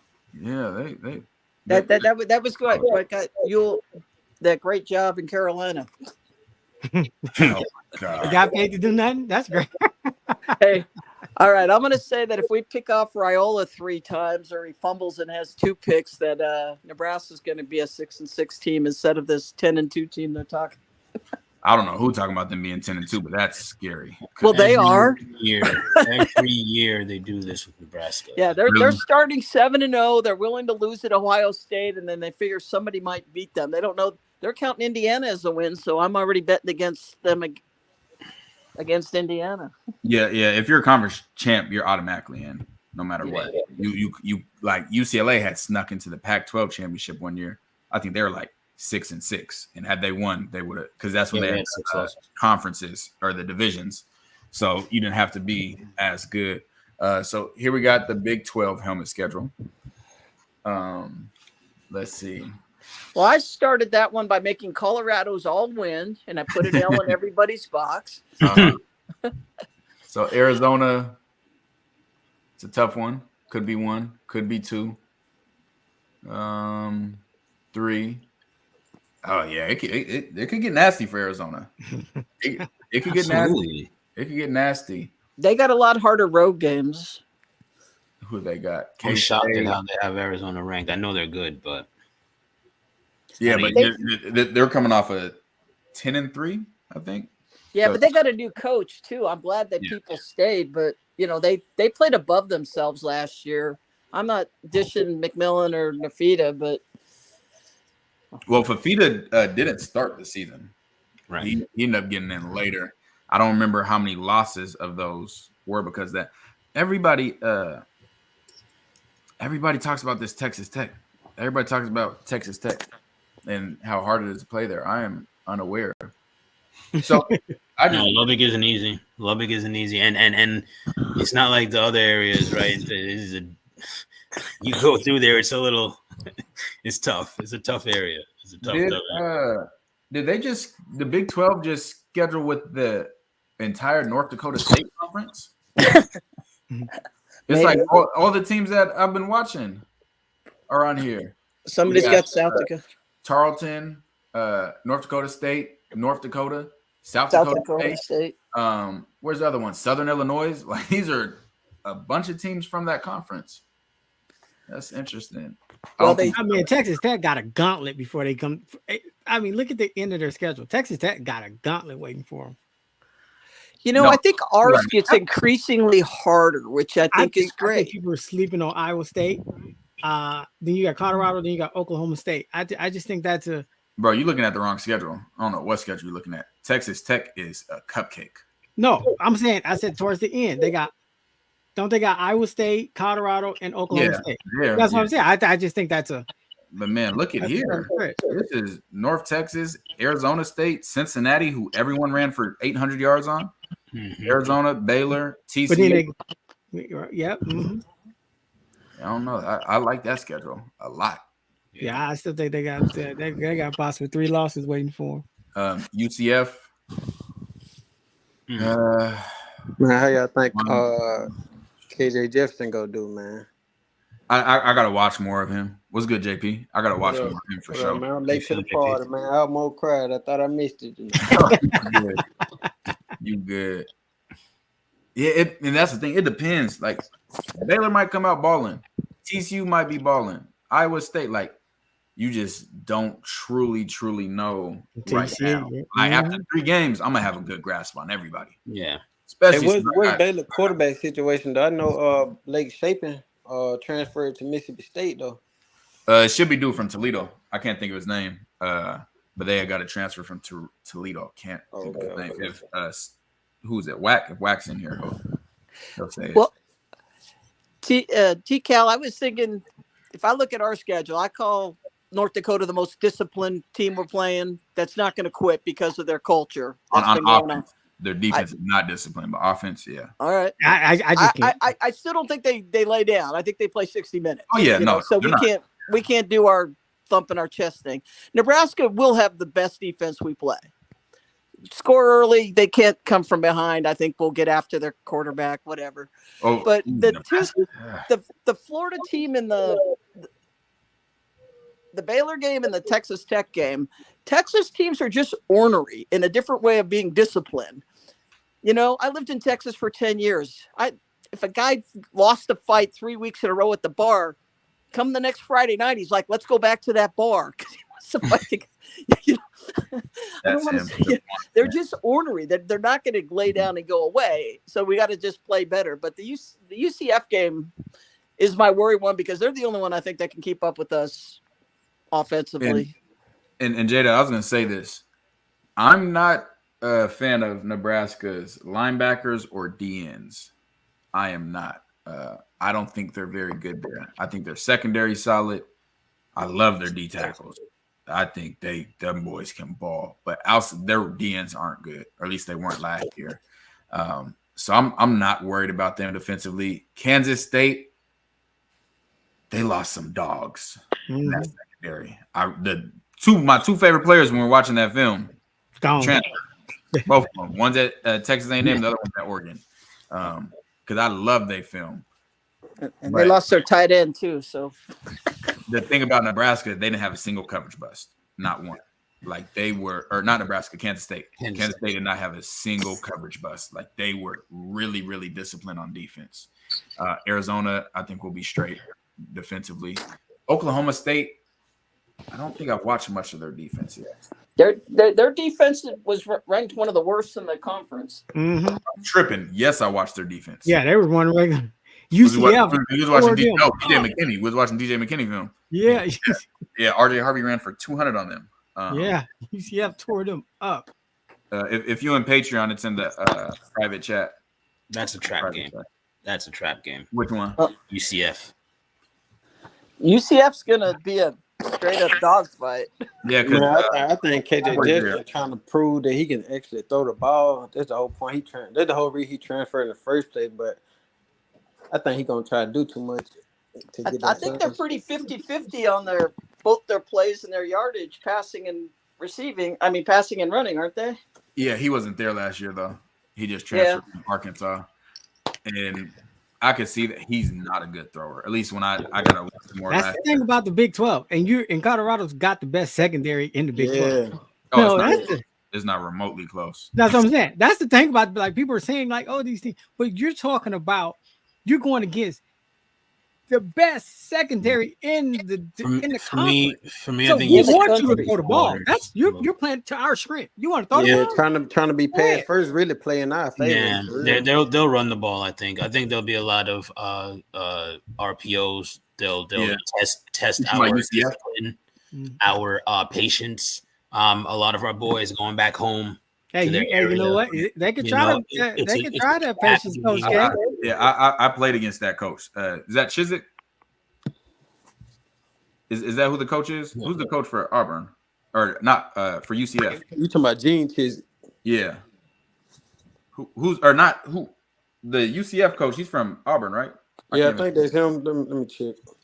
Yeah, I'm pretty sure. And they're gonna do a lot of motions and jet motions and try to. Yeah, no, they gonna try to run it. Listen, Gus has been one of those who has been like remember 10 years ago he was supposed to be like this savant, so innovator, a bunch of he's the one prime. He's the one prime like the cool with UCF coach. Yeah, he's the one post prime.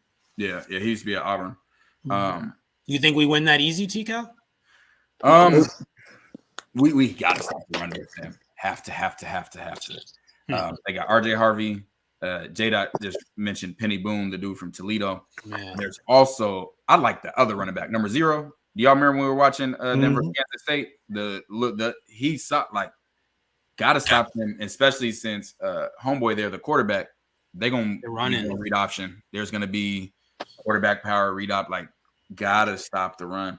Otherwise, that's a game where if you turn the ball over early, like, it's going to be a long night because they can control the clock. They can control the tempo, control time of possession. That's a scary one. I think they're going to be really good running the football. Absolutely. That's my scary one. Yeah, it's a scary one. Trap game for me is definitely Baylor. Baylor and the Cincinnati's, the teams that weren't, like, everyone expects anytime you look at it and it's a guaranteed win, that's always like, hey, hold on, because you never know, especially when you think it's a guaranteed win after you've seen them play this season. That's different, but we don't know what they got as of now, as far as who got better, who they transferred in. So there's definitely some potential traps because they got to fix that run defense. Like, if they could fix that, I would. But if we're disciplined enough to not think we're gonna go throw the ball, air raid, and go nuts and just run the ball against Cincinnati, I think we should. But the ones that you should are the ones that are, to your point, those are the trap. And the other thing, God, I don't know. Colorado needs to fix their rivalry schedule. I said if you don't catch us in them first, it's having back rivalry games on the road. That is crazy. Yeah, that's the other thing. They're both on the road. Like, that's crazy. Super tough. Well, Nebraska's not on the schedule for the next 6 years. Oh, really? And I read something interesting about road games. If you don't stay overnight, you're not limited to the travel squad. So if they bus up there, they can take 100 people. They're not doing that. Not Prime ain't getting on no bus. I'm not doing that. I'd cuss my coach out. We're going up the same day? No way. Well, the rule says 100 guys can go, or 100. We'll need 100. If we need 100 for Nebraska, then the season's already a failure. We just need to go back home. No, not Nebraska, Colorado State. It's 1 hour. That's even worse. If we need 100 for Colorado State, throw it away. Man, I hope Texas beat them by 40. Oh, it's only 30 away? It's close enough. I thought it was a few hours. No, it's an hour 20 minutes with traffic. But yeah, that's close. That's like Wazoo, Idaho. Yeah. Yeah, that's crazy. Well, about Baylor being a trap game, let's say we start 3-0. Coach K knows this. My dad taught it. you treat winners like losers and losers like winner, and you tell them playing time's still up for grabs when you're playing Baylor. So if you don't, show out. Oh yeah, and we talked about that a lot. Like running backs, I don't think it might be Baylor when the true starting running back gets decided. Yeah, facts. Like it's whoever has that game goes for 150, 2 touchdowns. That's when it's going to be decided. No matter who they start North Dakota State, Lord, please don't let it be. Don't say it. No matter who they start North Dakota State, by Baylor UCF, that's when it's gonna be like, okay, this is the guy. We play. Who does Baylor play before they get to us? Woo! They play a nothing team. They play Air Force. I know they're pissed about that. Texas State or something. They got Utah Air Force. Tarleton, Utah, Air Force. Those are gonna be 2 gritty games for Colorado. Yeah, Air Force ain't no pushover for sure. Listen, Air Force is like it just takes fun. all your mental acuity to practice for them. You throw out your drain. Your whole playbook on defense. Yep. Yeah, it's gone. This is Air Force week. We're gonna teach games drive you crazy though. Oh my god, we're gonna teach you a bunch of stuff that you'll never use again, but we're gonna do it just for this game. Yeah. Oh yeah, Air Force is a trap game for any of the military academies or trap games for anybody. Hey, TKL, I know you were looking at those numbers for those quarterbacks, but both of them played in all 15 games. So you actually have to add their stats together as if they're one running back. They each got 40 plus yards a game. For North Dakota State. Oh, yeah. You have to add their stats together because, they had like 1,200 yards rushing between the two of them. And it says both of them played in all 15 games. So that's like having somebody, They had 1,200? Between the two of them. Each of them had 600 and change. I did not know that. But I was looking to see if like one guy got hurt, but both of them played in 15 games. So it was either one or the other. But if you add them up as if they're one player, that's surprising. You talking about North Dakota State? Yeah, those 2 quarterbacks both played in each game. Oh, the quarterbacks. Yeah, the quarterbacks. Yeah. Obviously they both can't run the ball in the same play. Oh, but he's gonna be on the field. No, but they both ran for back there. touchdowns. Yeah, like that's 13 touchdowns exactly right. Yes. But I'm saying both of them didn't handle the ball in the same play. So that's like having one running back that scored 15, 16 times or 26. Plus. Yeah, 26 touchdowns, 1,200 yards. Yeah, between the two of them, that's a lot. And Cole Payton averaged 7 yards a carry on 80 carries. Well, so that's just like 5 carries, 80 carries, averaging 7. That's madness. He might be the scariest one on there for me. Was I in college yet? I think I just got to college, and I remember turning on ESPN and seeing Taysom Hill go crazy on Texas. And I said, what is this? And we ended up playing him after that, I think like the next year or the year after. And that's who he is to me. Like Taysom Hill in college was insane. And if you don't stop him, like the video, was it today or yesterday? You got to get him lateral. Yeah. Do not let him get ahead of steam. Please don't let him get ahead of steam. And I know everybody loves Shiloh, and Shiloh does not need to take him up top. I'm telling you. No. It's not after that when he split that linebacker and that safety hit him, and he just bounced off. He got hit stick by both of them. Watched them fall to the ground and kept running. He's different. I refuse to say like Cam Newton. I just can't. Because Cam was just one of one. That Cole Payton's tough. So yeah, 1,200 rushing yards and 26 touchdowns for those kids. Between the two of them. The quarterback coach said they got to get him into the game more. You had said tight end. And that's exactly what the quarterback coach coach put him was all saying. over the field. He's getting in the game somewhere. Yeah, just get the rock in his hands and let him do work. Yeah, he got to get in the game. And yeah, I'm not worried about them receiving wise at all. I mean, I'm not worried about them receiving wise because I don't think the quarterbacks can get it to him. But Nelson and then the number one, we haven't shown too much on him. We just showed one on him just on a play. It wasn't even specifically. he can fly like 4.3 minimum. Like he's super fast. And if they sleep on him, what's his name? Braylon Henderson, number 1. Yeah, Braylon Henderson, 5'9", 175, can fly. He can get really scary, but I don't expect him to be able to push it downfield. Yeah, I don't even know if that's their concern. You know what I mean? I feel like they're going to live where they live, and they're going to be successful enough there. If we're disciplined enough to be on our P's and Q's, I think we'll make it a game that they can't dig out from under. You know, but if I turn on the TV and it's 14-0 Colorado, the game's pretty much over. Yeah. If Colorado has the ball and it's 14-0, it's pretty much over. Hey, Cal, like you've been saying, though, this really like a Popeye game for Shane Coates. I know a lot of people be down to it. But and Ray and Buell. Yeah, this like the perfect game for D tackles, though. Ray and Buell. For our fast, quick step D tackles. I think this is the time to shine. And I was listening to what was he saying? I was listening to Dancy when I heard him say what I said about the running back, and he was talking about, and it's out there, so this ain't me putting it out there, but he said he was talking about the DNs are gonna be playing the 6 technique. What a 6 technique means is you're head up on the tight end, but he was talking about him playing a 6 technique in being in the C gap as well. So not being the edge, which means for zone and stretch, the linebacker is gonna be the one setting the edge and coming down. So that's gonna play.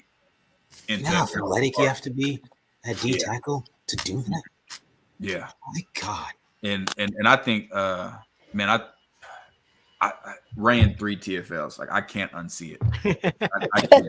Let me ask you though, TK. I meant to ask you this yesterday. Are we going to adopt some of the dropping Rain back and have him spy, or do we not have that in our arsenal? No, you can't. Because of the run, you can sometimes do that if it's like if I can get 4 home and I can blitz a linebacker and then drop Rain for like a spread team, cool. Yeah.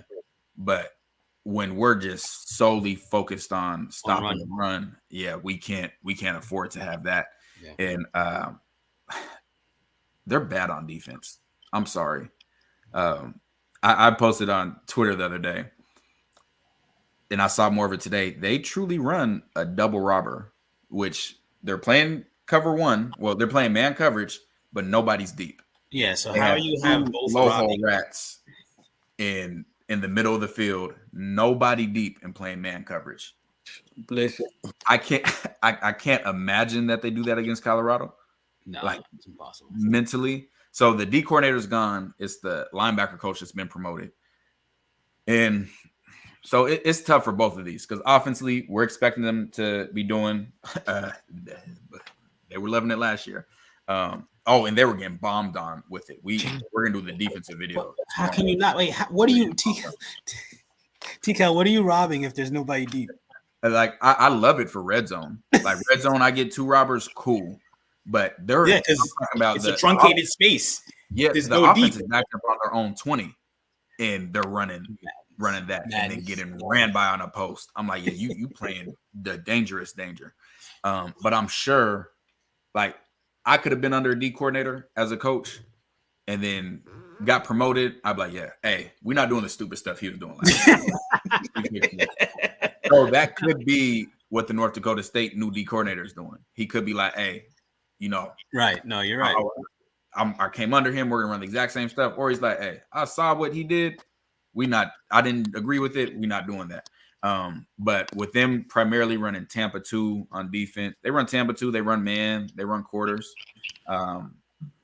It's gonna be tough, but I'm telling you, if Colorado runs the ball, it sets up everything.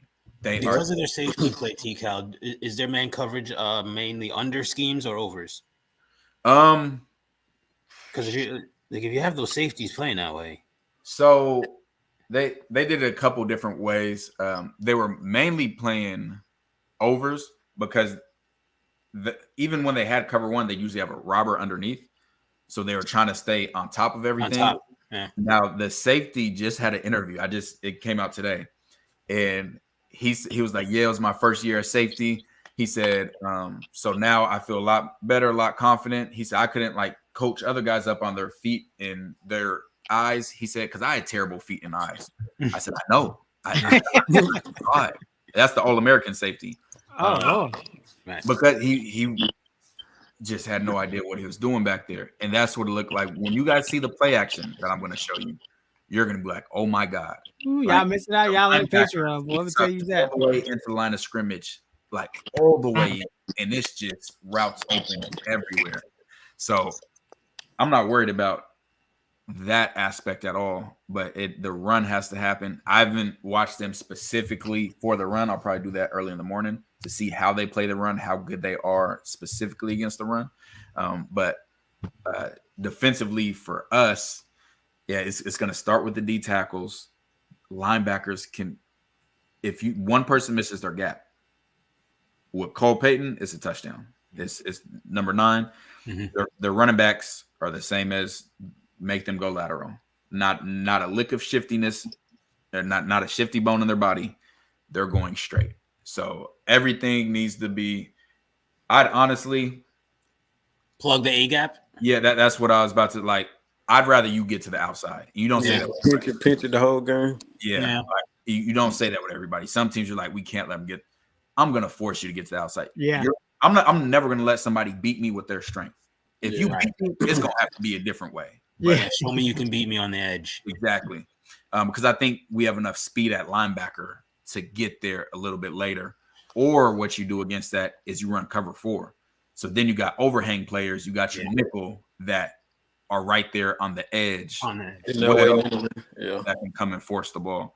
So not a lot of blitzing then, right? Not even double A gap blitzing or anything like that. Stay stout and just plug the A gap. Let the linebackers roam, have their responsibilities on the edge, and then go from there. Now, for run downs. Now, pass downs, we just showed today, blitz off the edge. They are not good at picking up edge blitzes, but they are amazing at picking up stunts. Don't stunt. I don't think stunt in Colorado. There's maybe one sack that happened on a stunt. All the other ones were edge blitzes. Right. So, and it was zero. They were playing zero coverage, nobody high, everyone's man coverage, and we're just blitzing. We have the DBs to do that. Mm-hmm. We definitely have the DBs to do that. Yeah, for sure. And they were so stupid in Wyoming. Like so we're watching Montana State. They got the DBs lined up at the sticks in a line at 10 yards. Yeah. And they're running like stick routes in deep routes. It's like I'm sending 7. You don't have the time. By the time you get to 10 yards. Like they were running no slants, no nothing. Like even if I'm a DB and I'm getting beat, you're not gonna be able to see it. Yeah. By the time he gets to 10 yards to where he can beat me, it's already over with. So yeah, I'm he's hurt. They're not sure if he's gonna play yet at all. Yeah, he's played man, not the best at man. I don't think he want to do that for real. No, especially not against them. No, you can't. No. Now that's one thing I want to ask you, Tika. I challenge my boys. Look, we're all, even if we're in bail, like you are going to cause resistance at the line because I want to disrupt timing. I don't care, right? Yeah, we know we've identified. You see the stems, you know what's happening. We're going to disrupt timing first and foremost, make them uncomfortable in that box. However, a team like Colorado, who's 2 out of the 3 out of the 4, however, they can beat you right off the line. Right off the line, they can beat you. Do you still stay in that technique? In bail? Yeah. Yes. Are you talking about man or just for everything? So the problem with Colorado is like in bail, you're gonna give up a slant. Like like certain because you're immediately bailing as the cornerback and you're creating separation. I like that against Will Shepherd. I don't like that against LeJohntay. Oh, yeah. Like a speedy guys, he ain't trying to do that. To the crib. Because now I'm giving you space on a slant. Yeah, him and Travis. Yeah, if you make that guy miss, it's nasty. Now, if I got a bigger receiver, cool. We're going to rally to the ball. We're going to make it. But I'm not even worried about them beating me deep as much as far as creating separation early. I don't want any separation on LeJohntay. Like, if he gets 3 yards of space and someone's chasing him down, especially a man, make one guy miss, now the safety better make a hell of a play to come. I'm gonna make a heck of a highlight. yeah, one or the other. Now, if I did that though, if I did do press bell for man, I'd do it for everything. Oh, so you do even cover 4, cover you're doing 3, it yeah. post. Oh, Because then it's a fade until it's not, as far as offense. yeah. It's man coverage press bell until it's not. So, and what I'm talking about is, hey, they're gonna try to throw a hitch on me. Mm-hmm. We ain't cover 3. So even though they see me belling, I got a flat defender that's Right gonna buzz right underneath that. So to the quarterback, it all looks the same. They keep seeing the same motion. So hey, some hitches may have been open earlier, but if my cornerback's still doing the same thing as cover 3, and now I got a buzz defender right under it, it's a pick 6. Yeah. Hey, you hear that, Bentley? Catch these pick 6s that's coming up. And it's the same thing with disguising. Like, if you do everything out of a 2 high and can run every coverage out of a 2 high, they'll never know what you're in. And like, that's that extra second that it takes for that quarterback to think. That's all it takes for your guys to get home, or for somebody who may have been out of position to recover and be able to get back into position. And I talk about it with simulated pressures. If I don't have great guys getting to the quarterback, I'm gonna run simulated pressures because I can mess up your count. So I don't have to worry if my DN can get off the block. He might just come free because you guys mess up the count. So yeah, if I'm playing press bell, like Josh Norman, he played press bell out of everything. Yeah. Whether it was 3, whether it was 2, just so they can't get a key on, what they're running. Because if you run everything else different, and then, I see press belling as a quarterback instantly, okay, they're in that. Like, they could just look at the corner in that and know the rest of the field is man. So I saw the corner do that. I know I got this slant backside. Now I'm about to look there now, because if he's doing that, then, he must be doing that as well. Right. So what other choice can they do if they can't play man and can't play cover 2? They can play man. Like, their corners aren't trash. Like, I'm not even going to sit here and act like that. North Dakota State's corners aren't trash. They're physical. I'll give them that. Yeah. Like, and they're not big guys, but they're scrappy. Yeah, but how many corners did they got? I mean, I don't know. Like, I don't know. I mean, they're going to go. I mean, like I said, like, I know Coach K hates when I say 4 wide, but I'm like, look, hey. I mean, exploit it when it's there, Let's but just test this theory out. Here's what I think, though. How many you got? Like what T-Cal's saying, I know their defense, they probably can't outskill me, and so they'll try to disguise. For me, their guys are so young in those key positions. I know some of them, I'm going to catch them trying to disguise and not getting back into coverage or losing concentration. So there are going to be specific times where I'm like, hey, it's cover 3. This tight end, we're going right up the seam. We got 3 on the outside. He's going to fake like they're doing cover 1, and he's going to try, and that's wide open. Nobody's underneath. Like, but if you're constantly, you make it easy on people who aren't as talented as you. If you're just in that, they're going to find a way. They'll find a way. So, but I do get what you're saying, because if they have a deficiency and we got 4 wide, we can kind of take that 14-0 lead you and T-Cal are talking about. Right? Like, because there's more than way to dictate this game, right? Because you come out like that's my thing about it. Like, I was like, oh, North Dakota State. Then I said, wait a minute. You got the best quarterback in the nation. You got the best. Like, hold up, buddy. Like, I just want to pull that away from that narrative saying, hey, North Dakota State, yeah, Cope. I'm not, no disrespect. I've watched so much North Dakota State film. I seen them quarterbacks. You blank, they go. Like, yes, they can go. But man, if that offense shows up and do what it's built to do, like, it doesn't. But this is the thing, CT. Was Shedeur the best quarterback in the nation last year, or at least top 2? But he had these kind of weapons. I'm saying the offensive line. He didn't have time. He still had one of them. I do think he was one of them. Jimmy Horn. He had Xavier Weaver. Right, but he's got that is null and void if they're able to tee off on you in passing situations. So if you're only in 10 personnel and you can't prove that you're effective running the ball in 10 personnel, then every down's 3rd down. Yeah, we're gonna get after you. Yeah, we're just pinning our ears back. I mean, right, but I'm saying, if they're coming out and playing that defense you was just describing, I'm taking it, bro.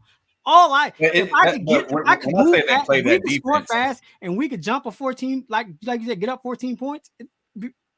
It becomes. I'm just saying, like man, this game needs to be. Come on, man. He's so excited, go. can't talk. Yeah.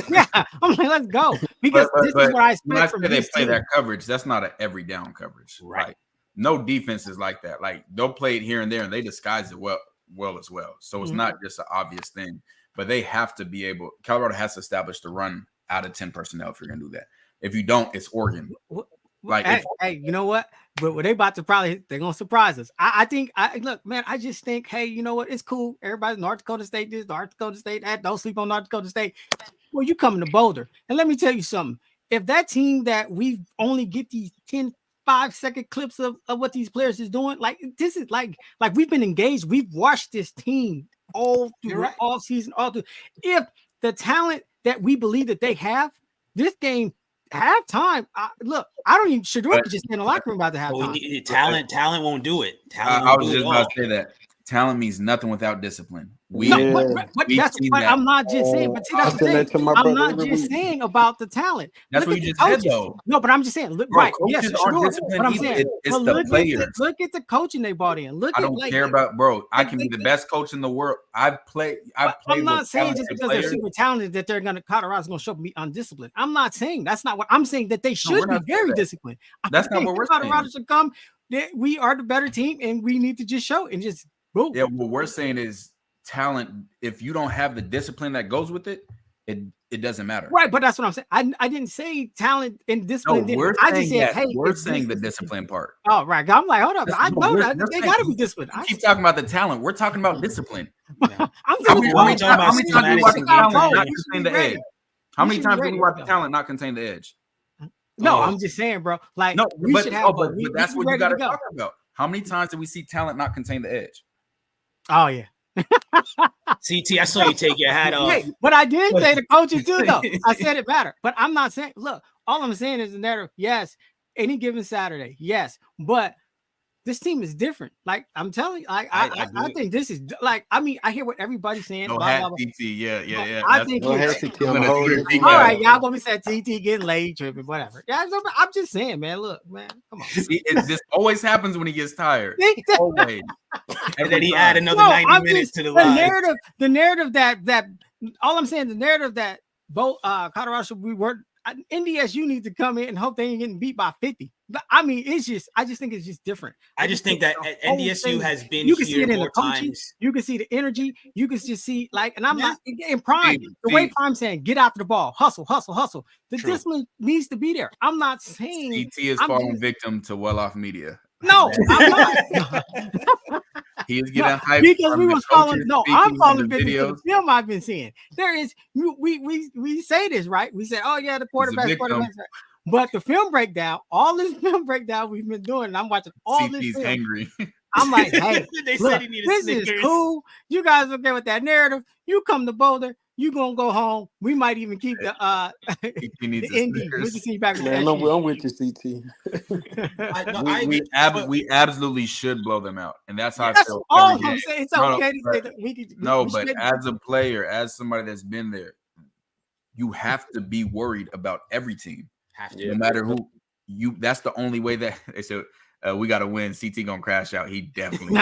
But you have to treat it like that. Like as good as we expect Colorado to be, we've been undisciplined. Coach Prime was just having a yell about loafing in the last week. I promise you, the more confident my boys are, the more nervous I am. Right, but I want you right before that. I want you because I need you to know that you just can't rest on what you think you know. Yeah, it's what we've prepared for. Right, and that's what I like. But that's what I like when I'm saying we bringing all this. And I seen that new linebacker coach coming there. I'm like, I think these guys gonna get locked in. I think Prime gonna show. They gonna. But it's no disrespect. Like I'm not out here trying to disrespect North Dakota State. I mean, I've seen the film. Them dudes can ball, right? They can ball. But if I believe what I think this team can be, we got to roll, buddy. Like. I agree. We got to roll. Like it's what we should do. Right. That's what I'm saying. All I'm saying, and I know I've seen them be on this, but I'm saying this is a new team. I just think you out the box. We got to go. Like, hey, forget Stanford. We got to go. So let me go up to this one. When he gets sleepy, this is what he does. Oh man.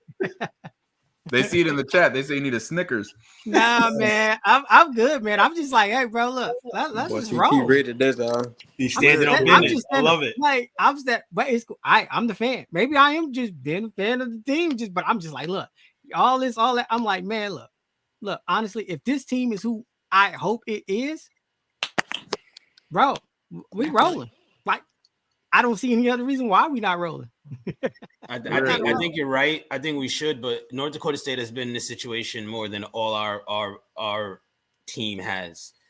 Prime everyone. Yeah, but you're talking now. We have them. But here's what I'm saying. World beater. But North Dakota State, you got your head coach left and become a linebacker coach at USC. You got a new coach. That's the thing I disagree with though with Prime when he talks about what is culture. How about why we focus on like as Scott Russell? We're saying, okay, you got to do this. Culture's a winning culture. A whole new head coach coming in. Like, doesn't that not matter too? Like, hey, it matters. You understand, bro, they have nothing to lose. If they lose by 50, it doesn't affect them. Right. But here's the thing, though. Here's the other thing. When Shedeur said we're everybody's Super Bowl, I got it.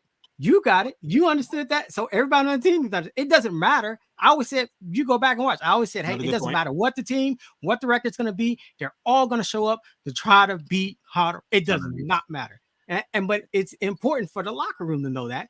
And these coaches know that. Shoot, didn't Phil say, hey, after we won our game, we went and sat down to watch you guys play last year. And rooted against you as a team. Like, that's what I'm saying. Like that.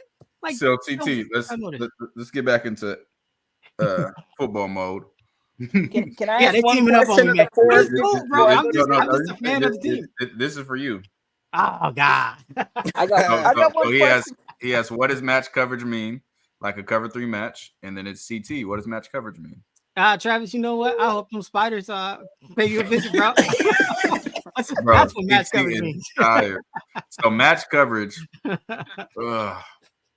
I don't really know how to explain it without drawing it, but in zone, you have a zone.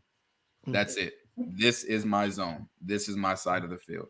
In match, you can be in your zone, but then after a certain amount of yards or based on a certain route combination, it becomes man coverage. So like Dan Quinn with the Seahawks, with the Falcons, almost all of their plays were cover 3. Yeah. But it's cover 3 match. So like when I was there playing corner, it's cover 3 until we get 5 yards down the field. Then I'm man coverage on you. So then everything changes. So the thing with zone is like for crossing routes. In a true zone, crossing routes will go through all the zones. You just keep passing it off. Yeah. And then like I want you to throw a crossing route if I'm in cover 2 because it's gonna go right to my flat player. And match, as soon as that route comes into your zone, you take it over. So it can be certain combinations, but then terrible against other ones. But yeah, that's what match coverage is. Communication gotta be crazy. T-Cal, didn't you draw that up for Travis's end zone kick at TCU? Yeah. Is exactly that? Yep. He said he came off his man because he slid that man over. Yeah, as soon as that, because if that receiver Travis was guarding, if he'd have went out or vertical, it would have been Travis's. But as soon as he went into someone else's zone, that guy had to match with him. And then Travis now matched with the running back coming back into his zone. So everything. It's so beautiful, man. I want a gold star for the day. Poetry. I want a gold star. A gold star? A gold star. Come on. He talked about that 2 months ago. Put CT out there at linebacker next to Trevor Woods. We should be good. Nah, man. I'll be out there, but not at linebacker. Hey, guys, can I ask one question? I got to go eat my dinner here. All right. So if you get to be offensive coordinator for the first play of the second half, we have a lead and we were disciplined in the first half. I'm calling a naked bootleg and a long throw to Shepard. What do you think? Yeah, so you're prepared for that. Well, you should be prepared for that as a defense. So that's a shot. You know they're going big play. Yeah, I ain't doing it. Oh. Well, I would still do it because I think my guys are more. But there's certain situations where so right out the half is one. Like I'm telling you what they're supposed to know, not what they do know. A lot of people don't understand that. Another one is when you're backed up. Some teams run shots, and what that means is say if you're in your 20 yards or back, you've seen a lot of 90-yard touchdowns, 80-yard touchdowns because some teams run shot plays there. One of the main times that happens is after a turnover. Yep. My team gets an interception. All right, first we about to take a shot. We're taking a shot. We got the ball. We got the momentum. Let's try to capitalize it. So that's a common thing. So that's something that I would definitely be open to is, hey, let's try to get him on a play action and bomb it. And I mean bomb it downfield. Yeah, I agree. It's going to be, no hat. Still take the shot. No hat, CT. They on you, CT. Man, I know they're going to be everybody just like the. Man, hey, I'm just saying, man. Look, I'm with you, not CT, tripping, dog. bro. You ain't by yourself, dog. I'm with you. I'm just saying, like, I think it should happen, but it's tough. Look your wife coming to save the day. That's my love bug. Always got my back. She the only one in the chat rolling with me. Y'all better be careful. She got that wrench. She gonna start. CT said, I don't want to hear nothing. They losing to us, and that's that. That's what I'm trying to say, DG. That's it. That's a wrap, bro. Let's go. That's basically what he said. I'm trying to match that Nebraska energy. Like, hey, let's be there. We're not losing, and that's that. Bro, you so funny, man. Oh my god. Like, I'm man, y'all, get ready for the big show. Learn the ways to slide left when the route says go right. Oh man. Yeah, CT is definitely the fan leader. CT on Demon Time. Bro, for real, bro. I'm like, look.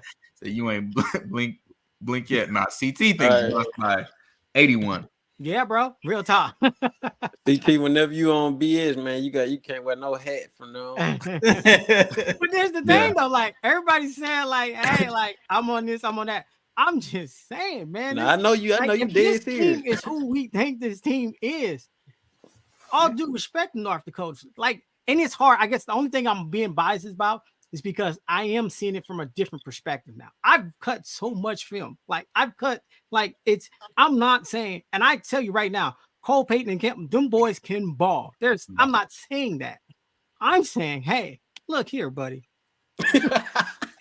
You in Boulder.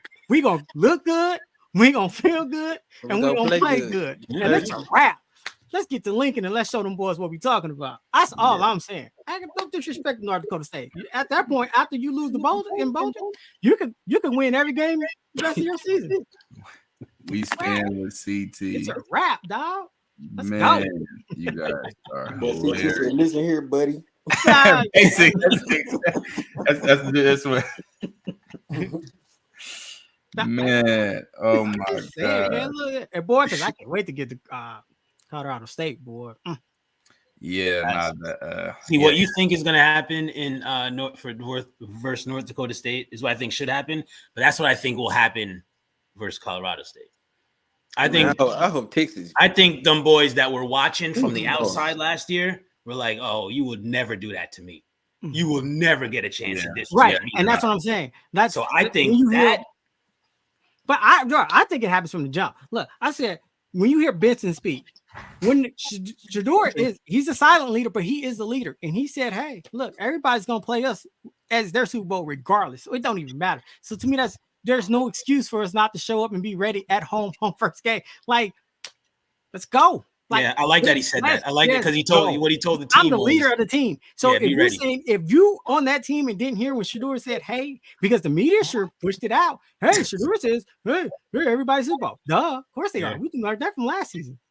Come on, man. CT, love taking. I want to see no glasses, no hat. CT, no glasses gonna be dangerous. Man, look. Hey, if he's not wearing glasses, he probably got some black Air Force Ones on. We got a yeah, man. Yeah, some Black Force. Man, Bleacher Report gonna be. Look, man, crazy. I'm not. Look. I'm saying, bro. Please don't let us lose. Bleacher Report gonna have a gajillion views. CT gonna have a heart attack.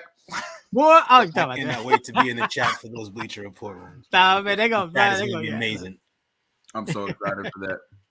CT quarters, cover 3, cover 2, bust by 72. You speaking my language there, buddy. Like, come on, let's quit playing. Like, don't care about what the coverage is. But you guys, everybody's laughing, but I'm telling you, P-Town made me cut up so much film, right?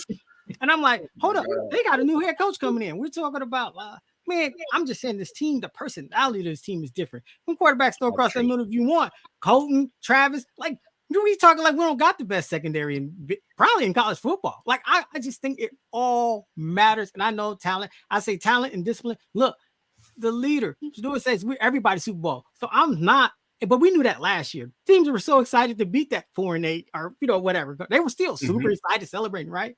I'm not saying all that. I'm just saying, hey, look, if this team who I think this team is to be, you saying they already got the understanding about having right, right. This the leadership is different. That's what I'm expecting out of the leadership of this team. Like, hey, look, like Travis said, we are the trash team because that's what they think they are. It's like Coach Brown gonna walk CT out with Miss Pence. So boy, when they come to Boulder and it's time to play, when them lights go on and we get in between them, we gonna show you who we are, and that's all I'm saying. And let's roll. Let's just roll. Man. I just want to see us react when we face that adversity from that team that's used to beating big time opponents. When we get knocked down, I just want to see what we do. That's it. We were wild. Wait till this chat is going crazy. Right? I know everybody think I'm joking, but look, I'm serious. We don't think you're joking. No, we know you're serious. No, we know you dead serious. Shedeur needs to be in that meet by halftime. He giving the halftime speech for sure. Y'all know I don't travel. My kickers with me. CT not traveling. Running backs, tight ends, he going empty the entire game. CT empty set. 5 wide. Yeah, you can be like, CT don't want to run the ball. I got LeJounte. I got Will. I got O. Yeah. We want to run the ball. Okay, cool. Hey, hey, man, you run out. Look, you guys laughing. I'm telling you, I've cut up hours and hours and hours and hours of film.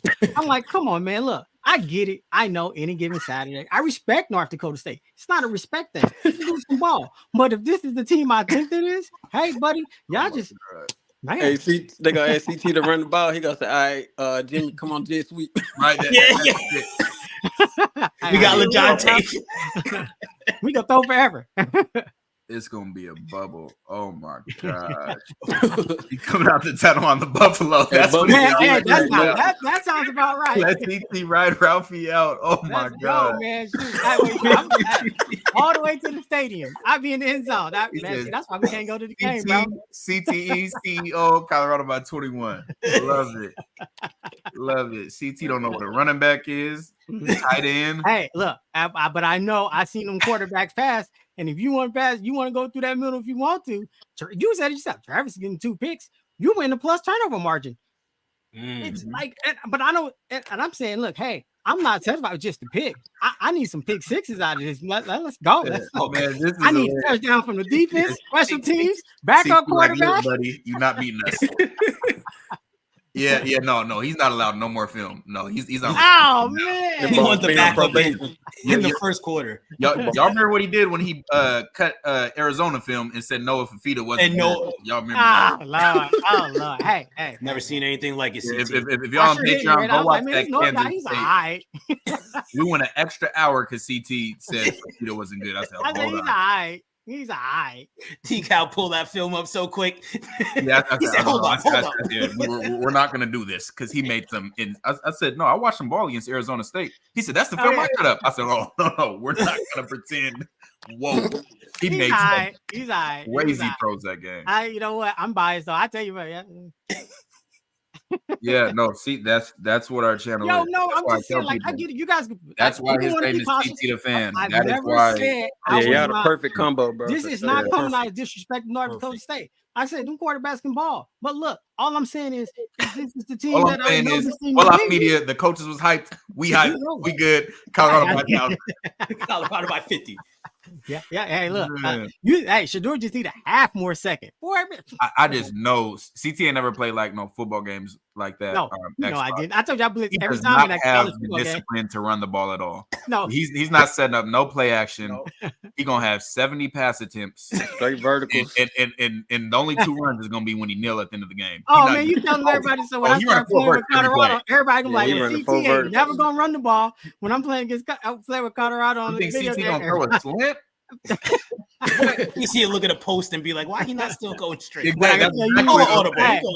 I can tell you what thing. Not going straight enough. We can go 4 wide. How that run? I'll say Brandon Hood just going out to the flat. And I'm gonna just you still gonna throw it. Show him what you do. Draylon, act up. I want the dogs out. Let them go. Like, let them go, man. CT said, I see them. They can't mess with us. Right. Hey, buddy, new CT hat. That'd be hilarious. That 5 wide every play. Oh my. Why not? CT on that film like caffeine. Hey, I do, man. It's so much film. It is a dangerous thing. You gotta see what happened. Yeah, but that's a little film, a beautiful thing, though, for real. PT with great power comes great responsibility. Please let CT ride Ralphie. He said CT gonna see a post and be like, how come he not still running straight? Only playing CT's playbook is Hail Mary. That is it. You know what? Honestly, TK, I thought about that. We've seen him like this on Patreon late at night. When you played that clip with Jimmy and LeJounte just right there, I was like, oh, but that's it. That's like that person. Wrap it up. Every play. We're gonna keep doing this. Hey, as soon as they get tired, that's what we got freshmen for. Cam, Draylon, get in there. Draylon, line up. Michael just run. I'll run the ball. Come on, man. CT doing hockey shifts and hey, next 3, we all goes. He said my dog CT got Coach Prime starting that quarterback. Oh hey, look. They rotating off straight go routes. Run a go, run out of bounds. See, he says CT getting banned in all the Dakotas. Hey. Somebody got to take one on the team. Oh God. Oh my day, bro. You are hilarious. When CT was trying to take up for BJ Green on his original film video is my favorite moment. Man, bro, oh my God. TK walked me right into that one, bro. That was CT like TK. He don't care about no special teams. He just wants to Hey, Mata, everybody, y'all just stay on back. CT the coach, let's go. Nah, not the coach, fam. Yeah. He's on Twitter. It's CT the yeah, for sure.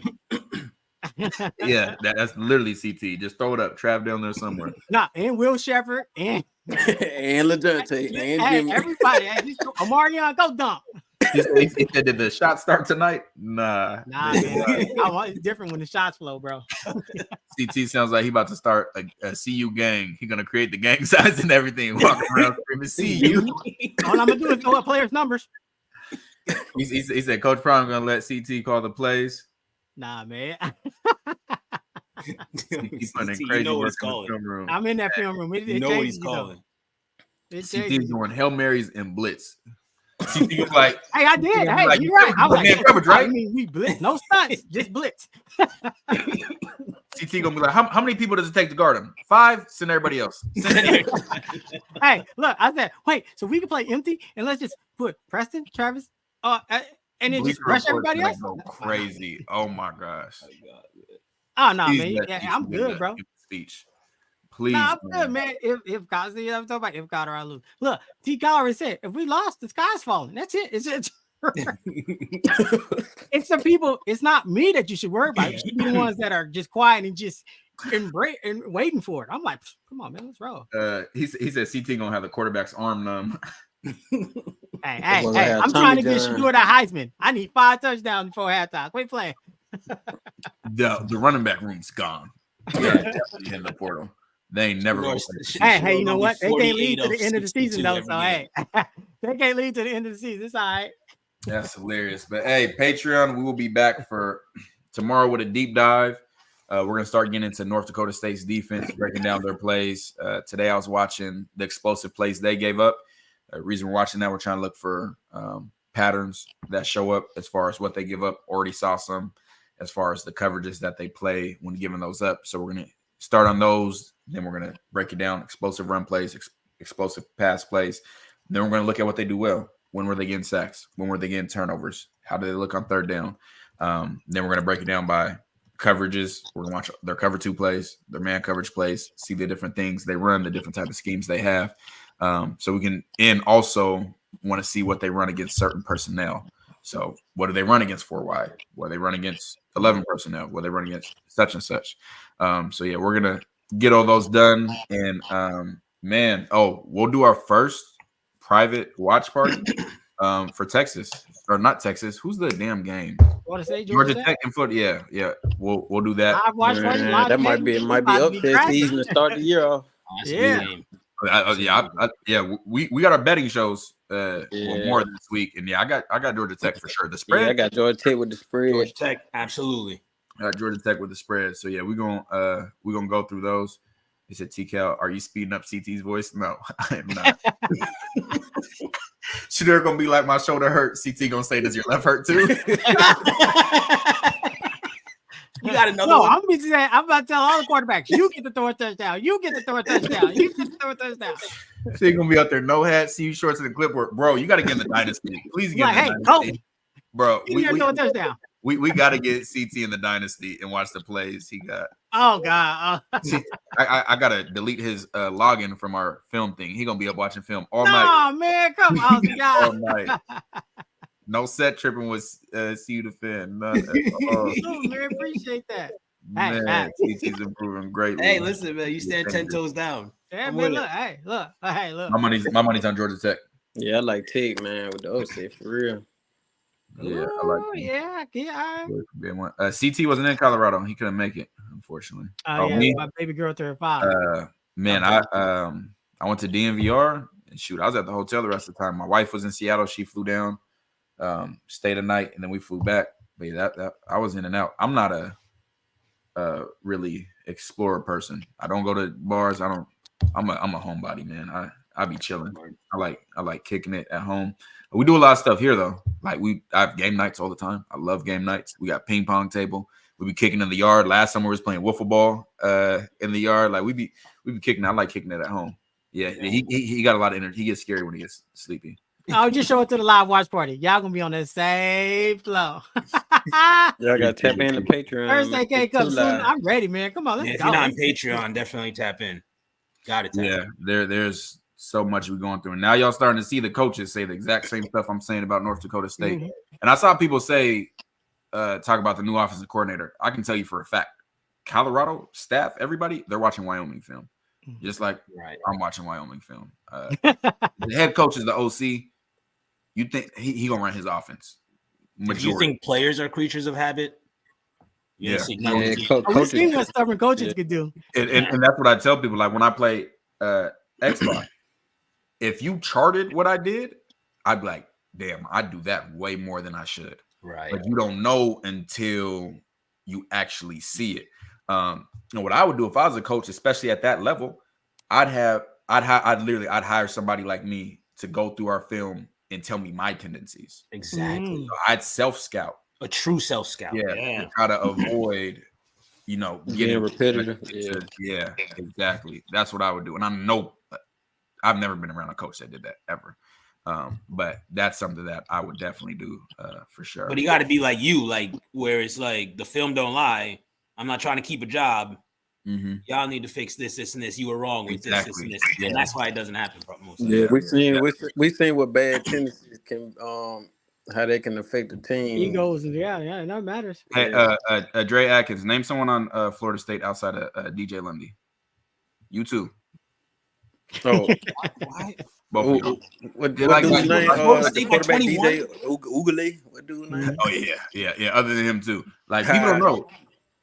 Georgia Tech, it goes service academies, Georgia Tech. Yeah, they play book crazy, bro. They the trap game right under the service academies. Bro, I hate that. I hate watching them play. I can't lie. What was the damn score with Remember against Georgia the whole game? Yeah. Georgia barely beat barely got out of there, bro. Like y'all gonna see y'all gonna lose some money. Y'all gonna I'm telling y'all, there's certain teams in football, just like boxing, is about matchups. Yep.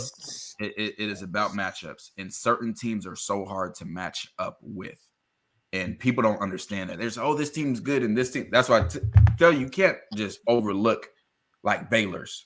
Like they're gonna be a tough matchup for somebody. Schema. Who Baylor should have beat someone? Was it Utah last year? Let's see. There was a game that Baylor should have won, and they gave it up late. Who was it? It was a big game too for them. I want to say it was Utah. I just forgot about that. I just remembered it. They lost to West Virginia by 3. They lost to Utah by 7. They were supposed to win that game. They lost to Houston by 1. UCF they won by 1. They beat UCF. Wow. Yeah. Yeah, they lost to Utah by 7. Crazy. Yeah, they lost to Kansas State by 4. 4, yeah. They lost to West Virginia by 3. These are the teams you got to watch. They muddy it up. They muddy the game up. I said the Detroit Lions like 3 years ago. I said that was the best, whatever they were, one winner team I've ever seen. They had a lot of close. Yeah, they lost like 8 games by one position. Mm-hmm. You gotta watch teams like that. Styles make fights for sure. Yeah, George Tech like a secure Stevenson. You feel me? Yeah, man, Patreon is different, bro. Yeah, gotta get on Patreon. Got to. Yeah, Georgia Tech and Georgia was a game last year. Like Georgia Tech is not that would have been a scary game for me. For Colorado to have any of the military week 1 or Georgia Tech. Man, and you're going to Ireland, man. That's just that throws a whole nother wrench. Yeah, I mean you're in Ireland. Yeah, that's different. It's too much. Yeah, neutral ground. Yeah, neutral ground. You know the players gonna be trying to be out. Dre, you took a long time to respond to that Florida State. Years. Like he went to Google. He went to Google. Right. Multiple team schedules in the same amount of time that you did that comment. Literally the same amount. But where was this? Right, yeah, it's crazy. Army all day, yeah. The military teams ain't nothing to play with. Yeah, they're Georgia Tech just started opening their playbook up a little bit more, like last. Yeah, away from being just that triple option. The triple option, bro. That just so irritating. Like I used to hate playing against them. Yeah, scheming for it ain't fun either. Yeah. Yeah. With 3 minutes left in the game, they was down a touchdown.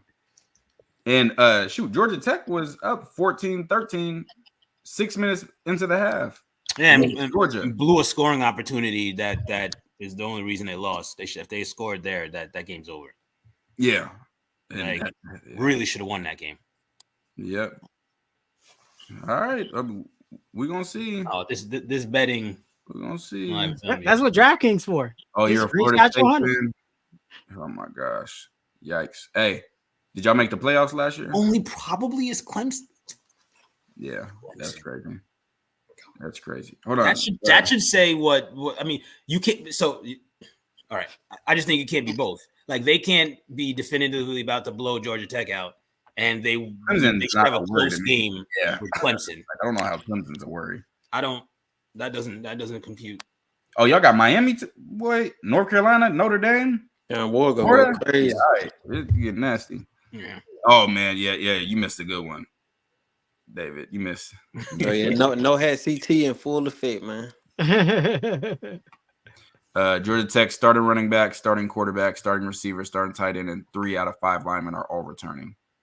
Yeah, I think they're top 5 in returning production in the country.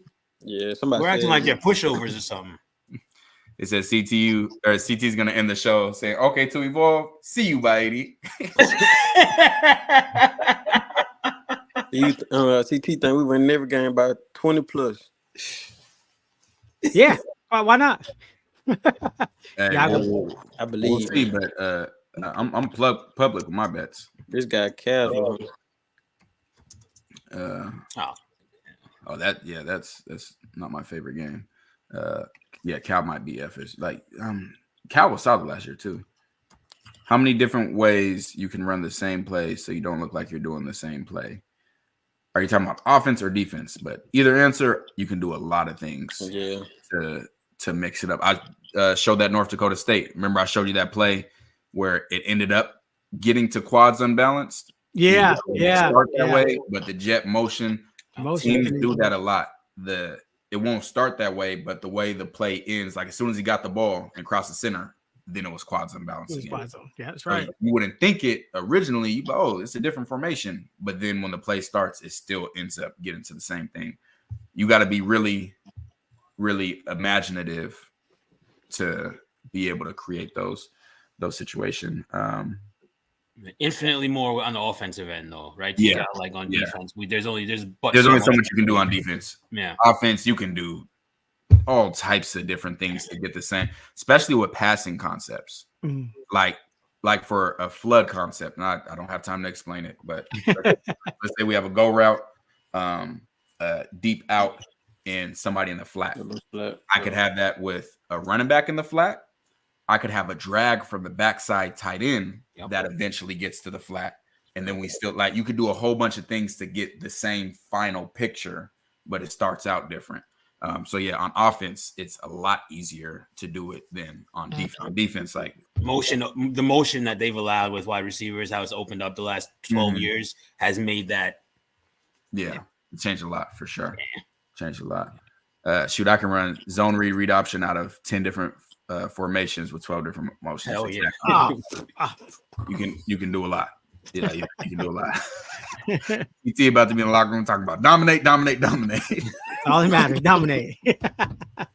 Nah, matter of fact, CT, that's what we're gonna do. Pre-game show. You got to give your pre-game speech. Yeah, as if you're doing it to Colorado. That's I'm gay. No hat. Yeah, no hat. And on a private watch party, I'll do the halftime speech. I'm doing the halftime speech, but you got to do the pregame speech. Hey, and then before, I'm with it. We can do that. They said CT's going to be on Bleacher Report with the fur coat and pimp hat if we go undefeated. Scary. Man, I'd buy you a fur coat if we go undefeated. Man, oh my gosh. We go undefeated. I'm hitting at least for 50. At least. At least. I got. And that's not all the best that's gonna happen along the way. Yeah, I'm yeah. about to clean on this Marquette State game. Y'all think I'm playing? I'm parlaying a defensive touchdown, a special team touchdown. Like that. You're gonna look like Bumpy Johnson at a fight. Yeah, man, literally Bumpy Johnson. What? Yeah. And please no hat. Man, this is hilarious. Definitely subscribing to Patreon Betting Show. I think I can add some unique insight. I've been betting for 20 years now. Tier very detail oriented. It's the little things that, hey, we love it, man. Come on, bro. Don't be talking now. Patreon, man. It's about the community. Everybody. Right, that's what it is. It's a community. Everybody's bets. No more hat, CT. Trash. CT and a Kegel. Cowboy hat. Quit playing. I just want a girl that supports me like CT supports the Buffs.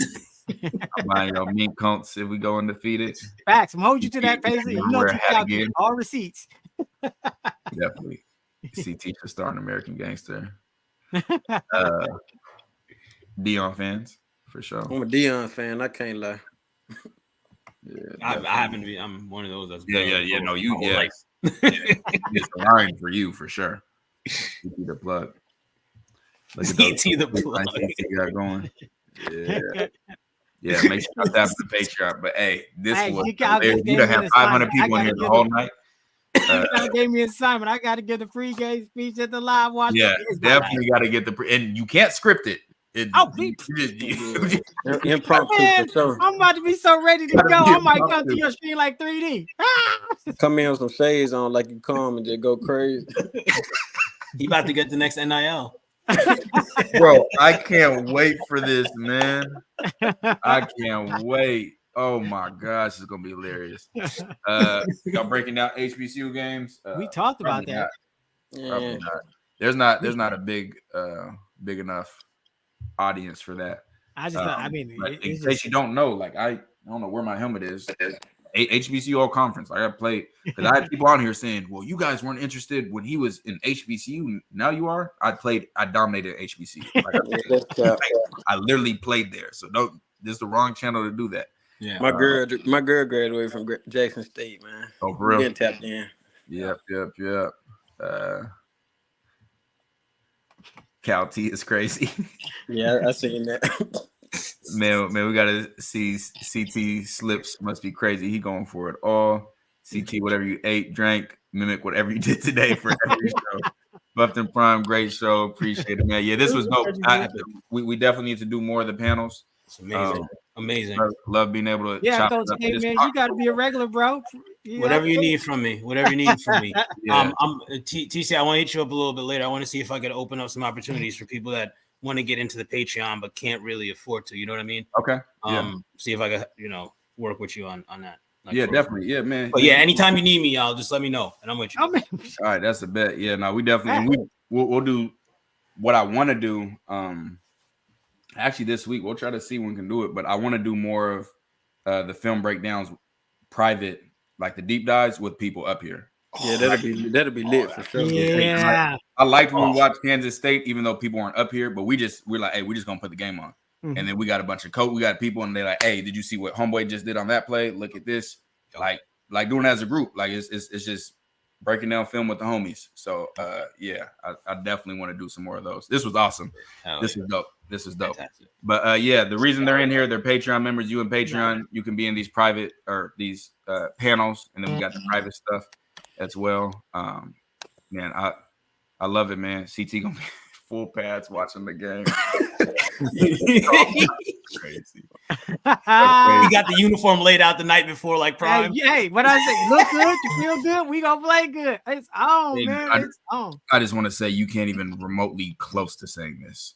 What? Walter Payton, Jerry Rice. Yeah, I was gonna say. You got to know the history. Like, I was say, are you talking about like right now or like ever? Yeah. There's a Aaron lot. McNair. Yeah, there's a lot. Yeah, there's Steve McNair. You feel me? Yeah, we can't do that. Listen, there was a time in the 80s you couldn't get a running back that did anything if it wasn't from an HBCU. Look at the Bears and their problem. Literally, him on do Hail Marys. That's CT. He don't understand what an under is. Yeah, no. Don't ask me because he didn't got that option on his bed. He overstands the go routes. Yeah. He overstands. On the blanked out.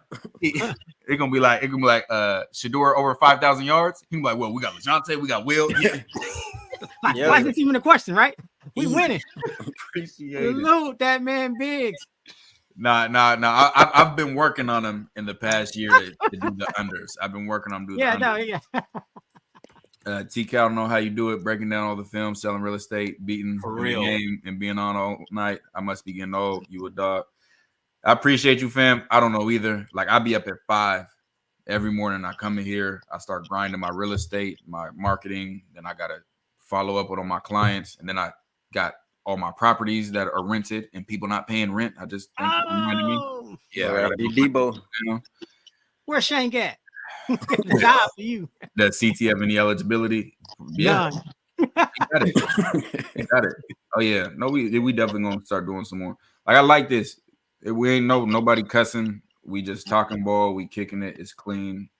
That's what we like, man. Hey Travis, your message is a little bit too late, buddy. Oh yeah, CT definitely finna cash it. Please don't let us go undefeated. Nah, man, Kev got like oh my god. Oh, Kev got like what is going on? Kevin dropping that low. At outside of all the bets I got, I'm gonna be unbearable if Colorado goes undefeated. Like, it's gonna be unbearable. I'm gonna get blocked on every social media. Yeah, me too, dog. Names.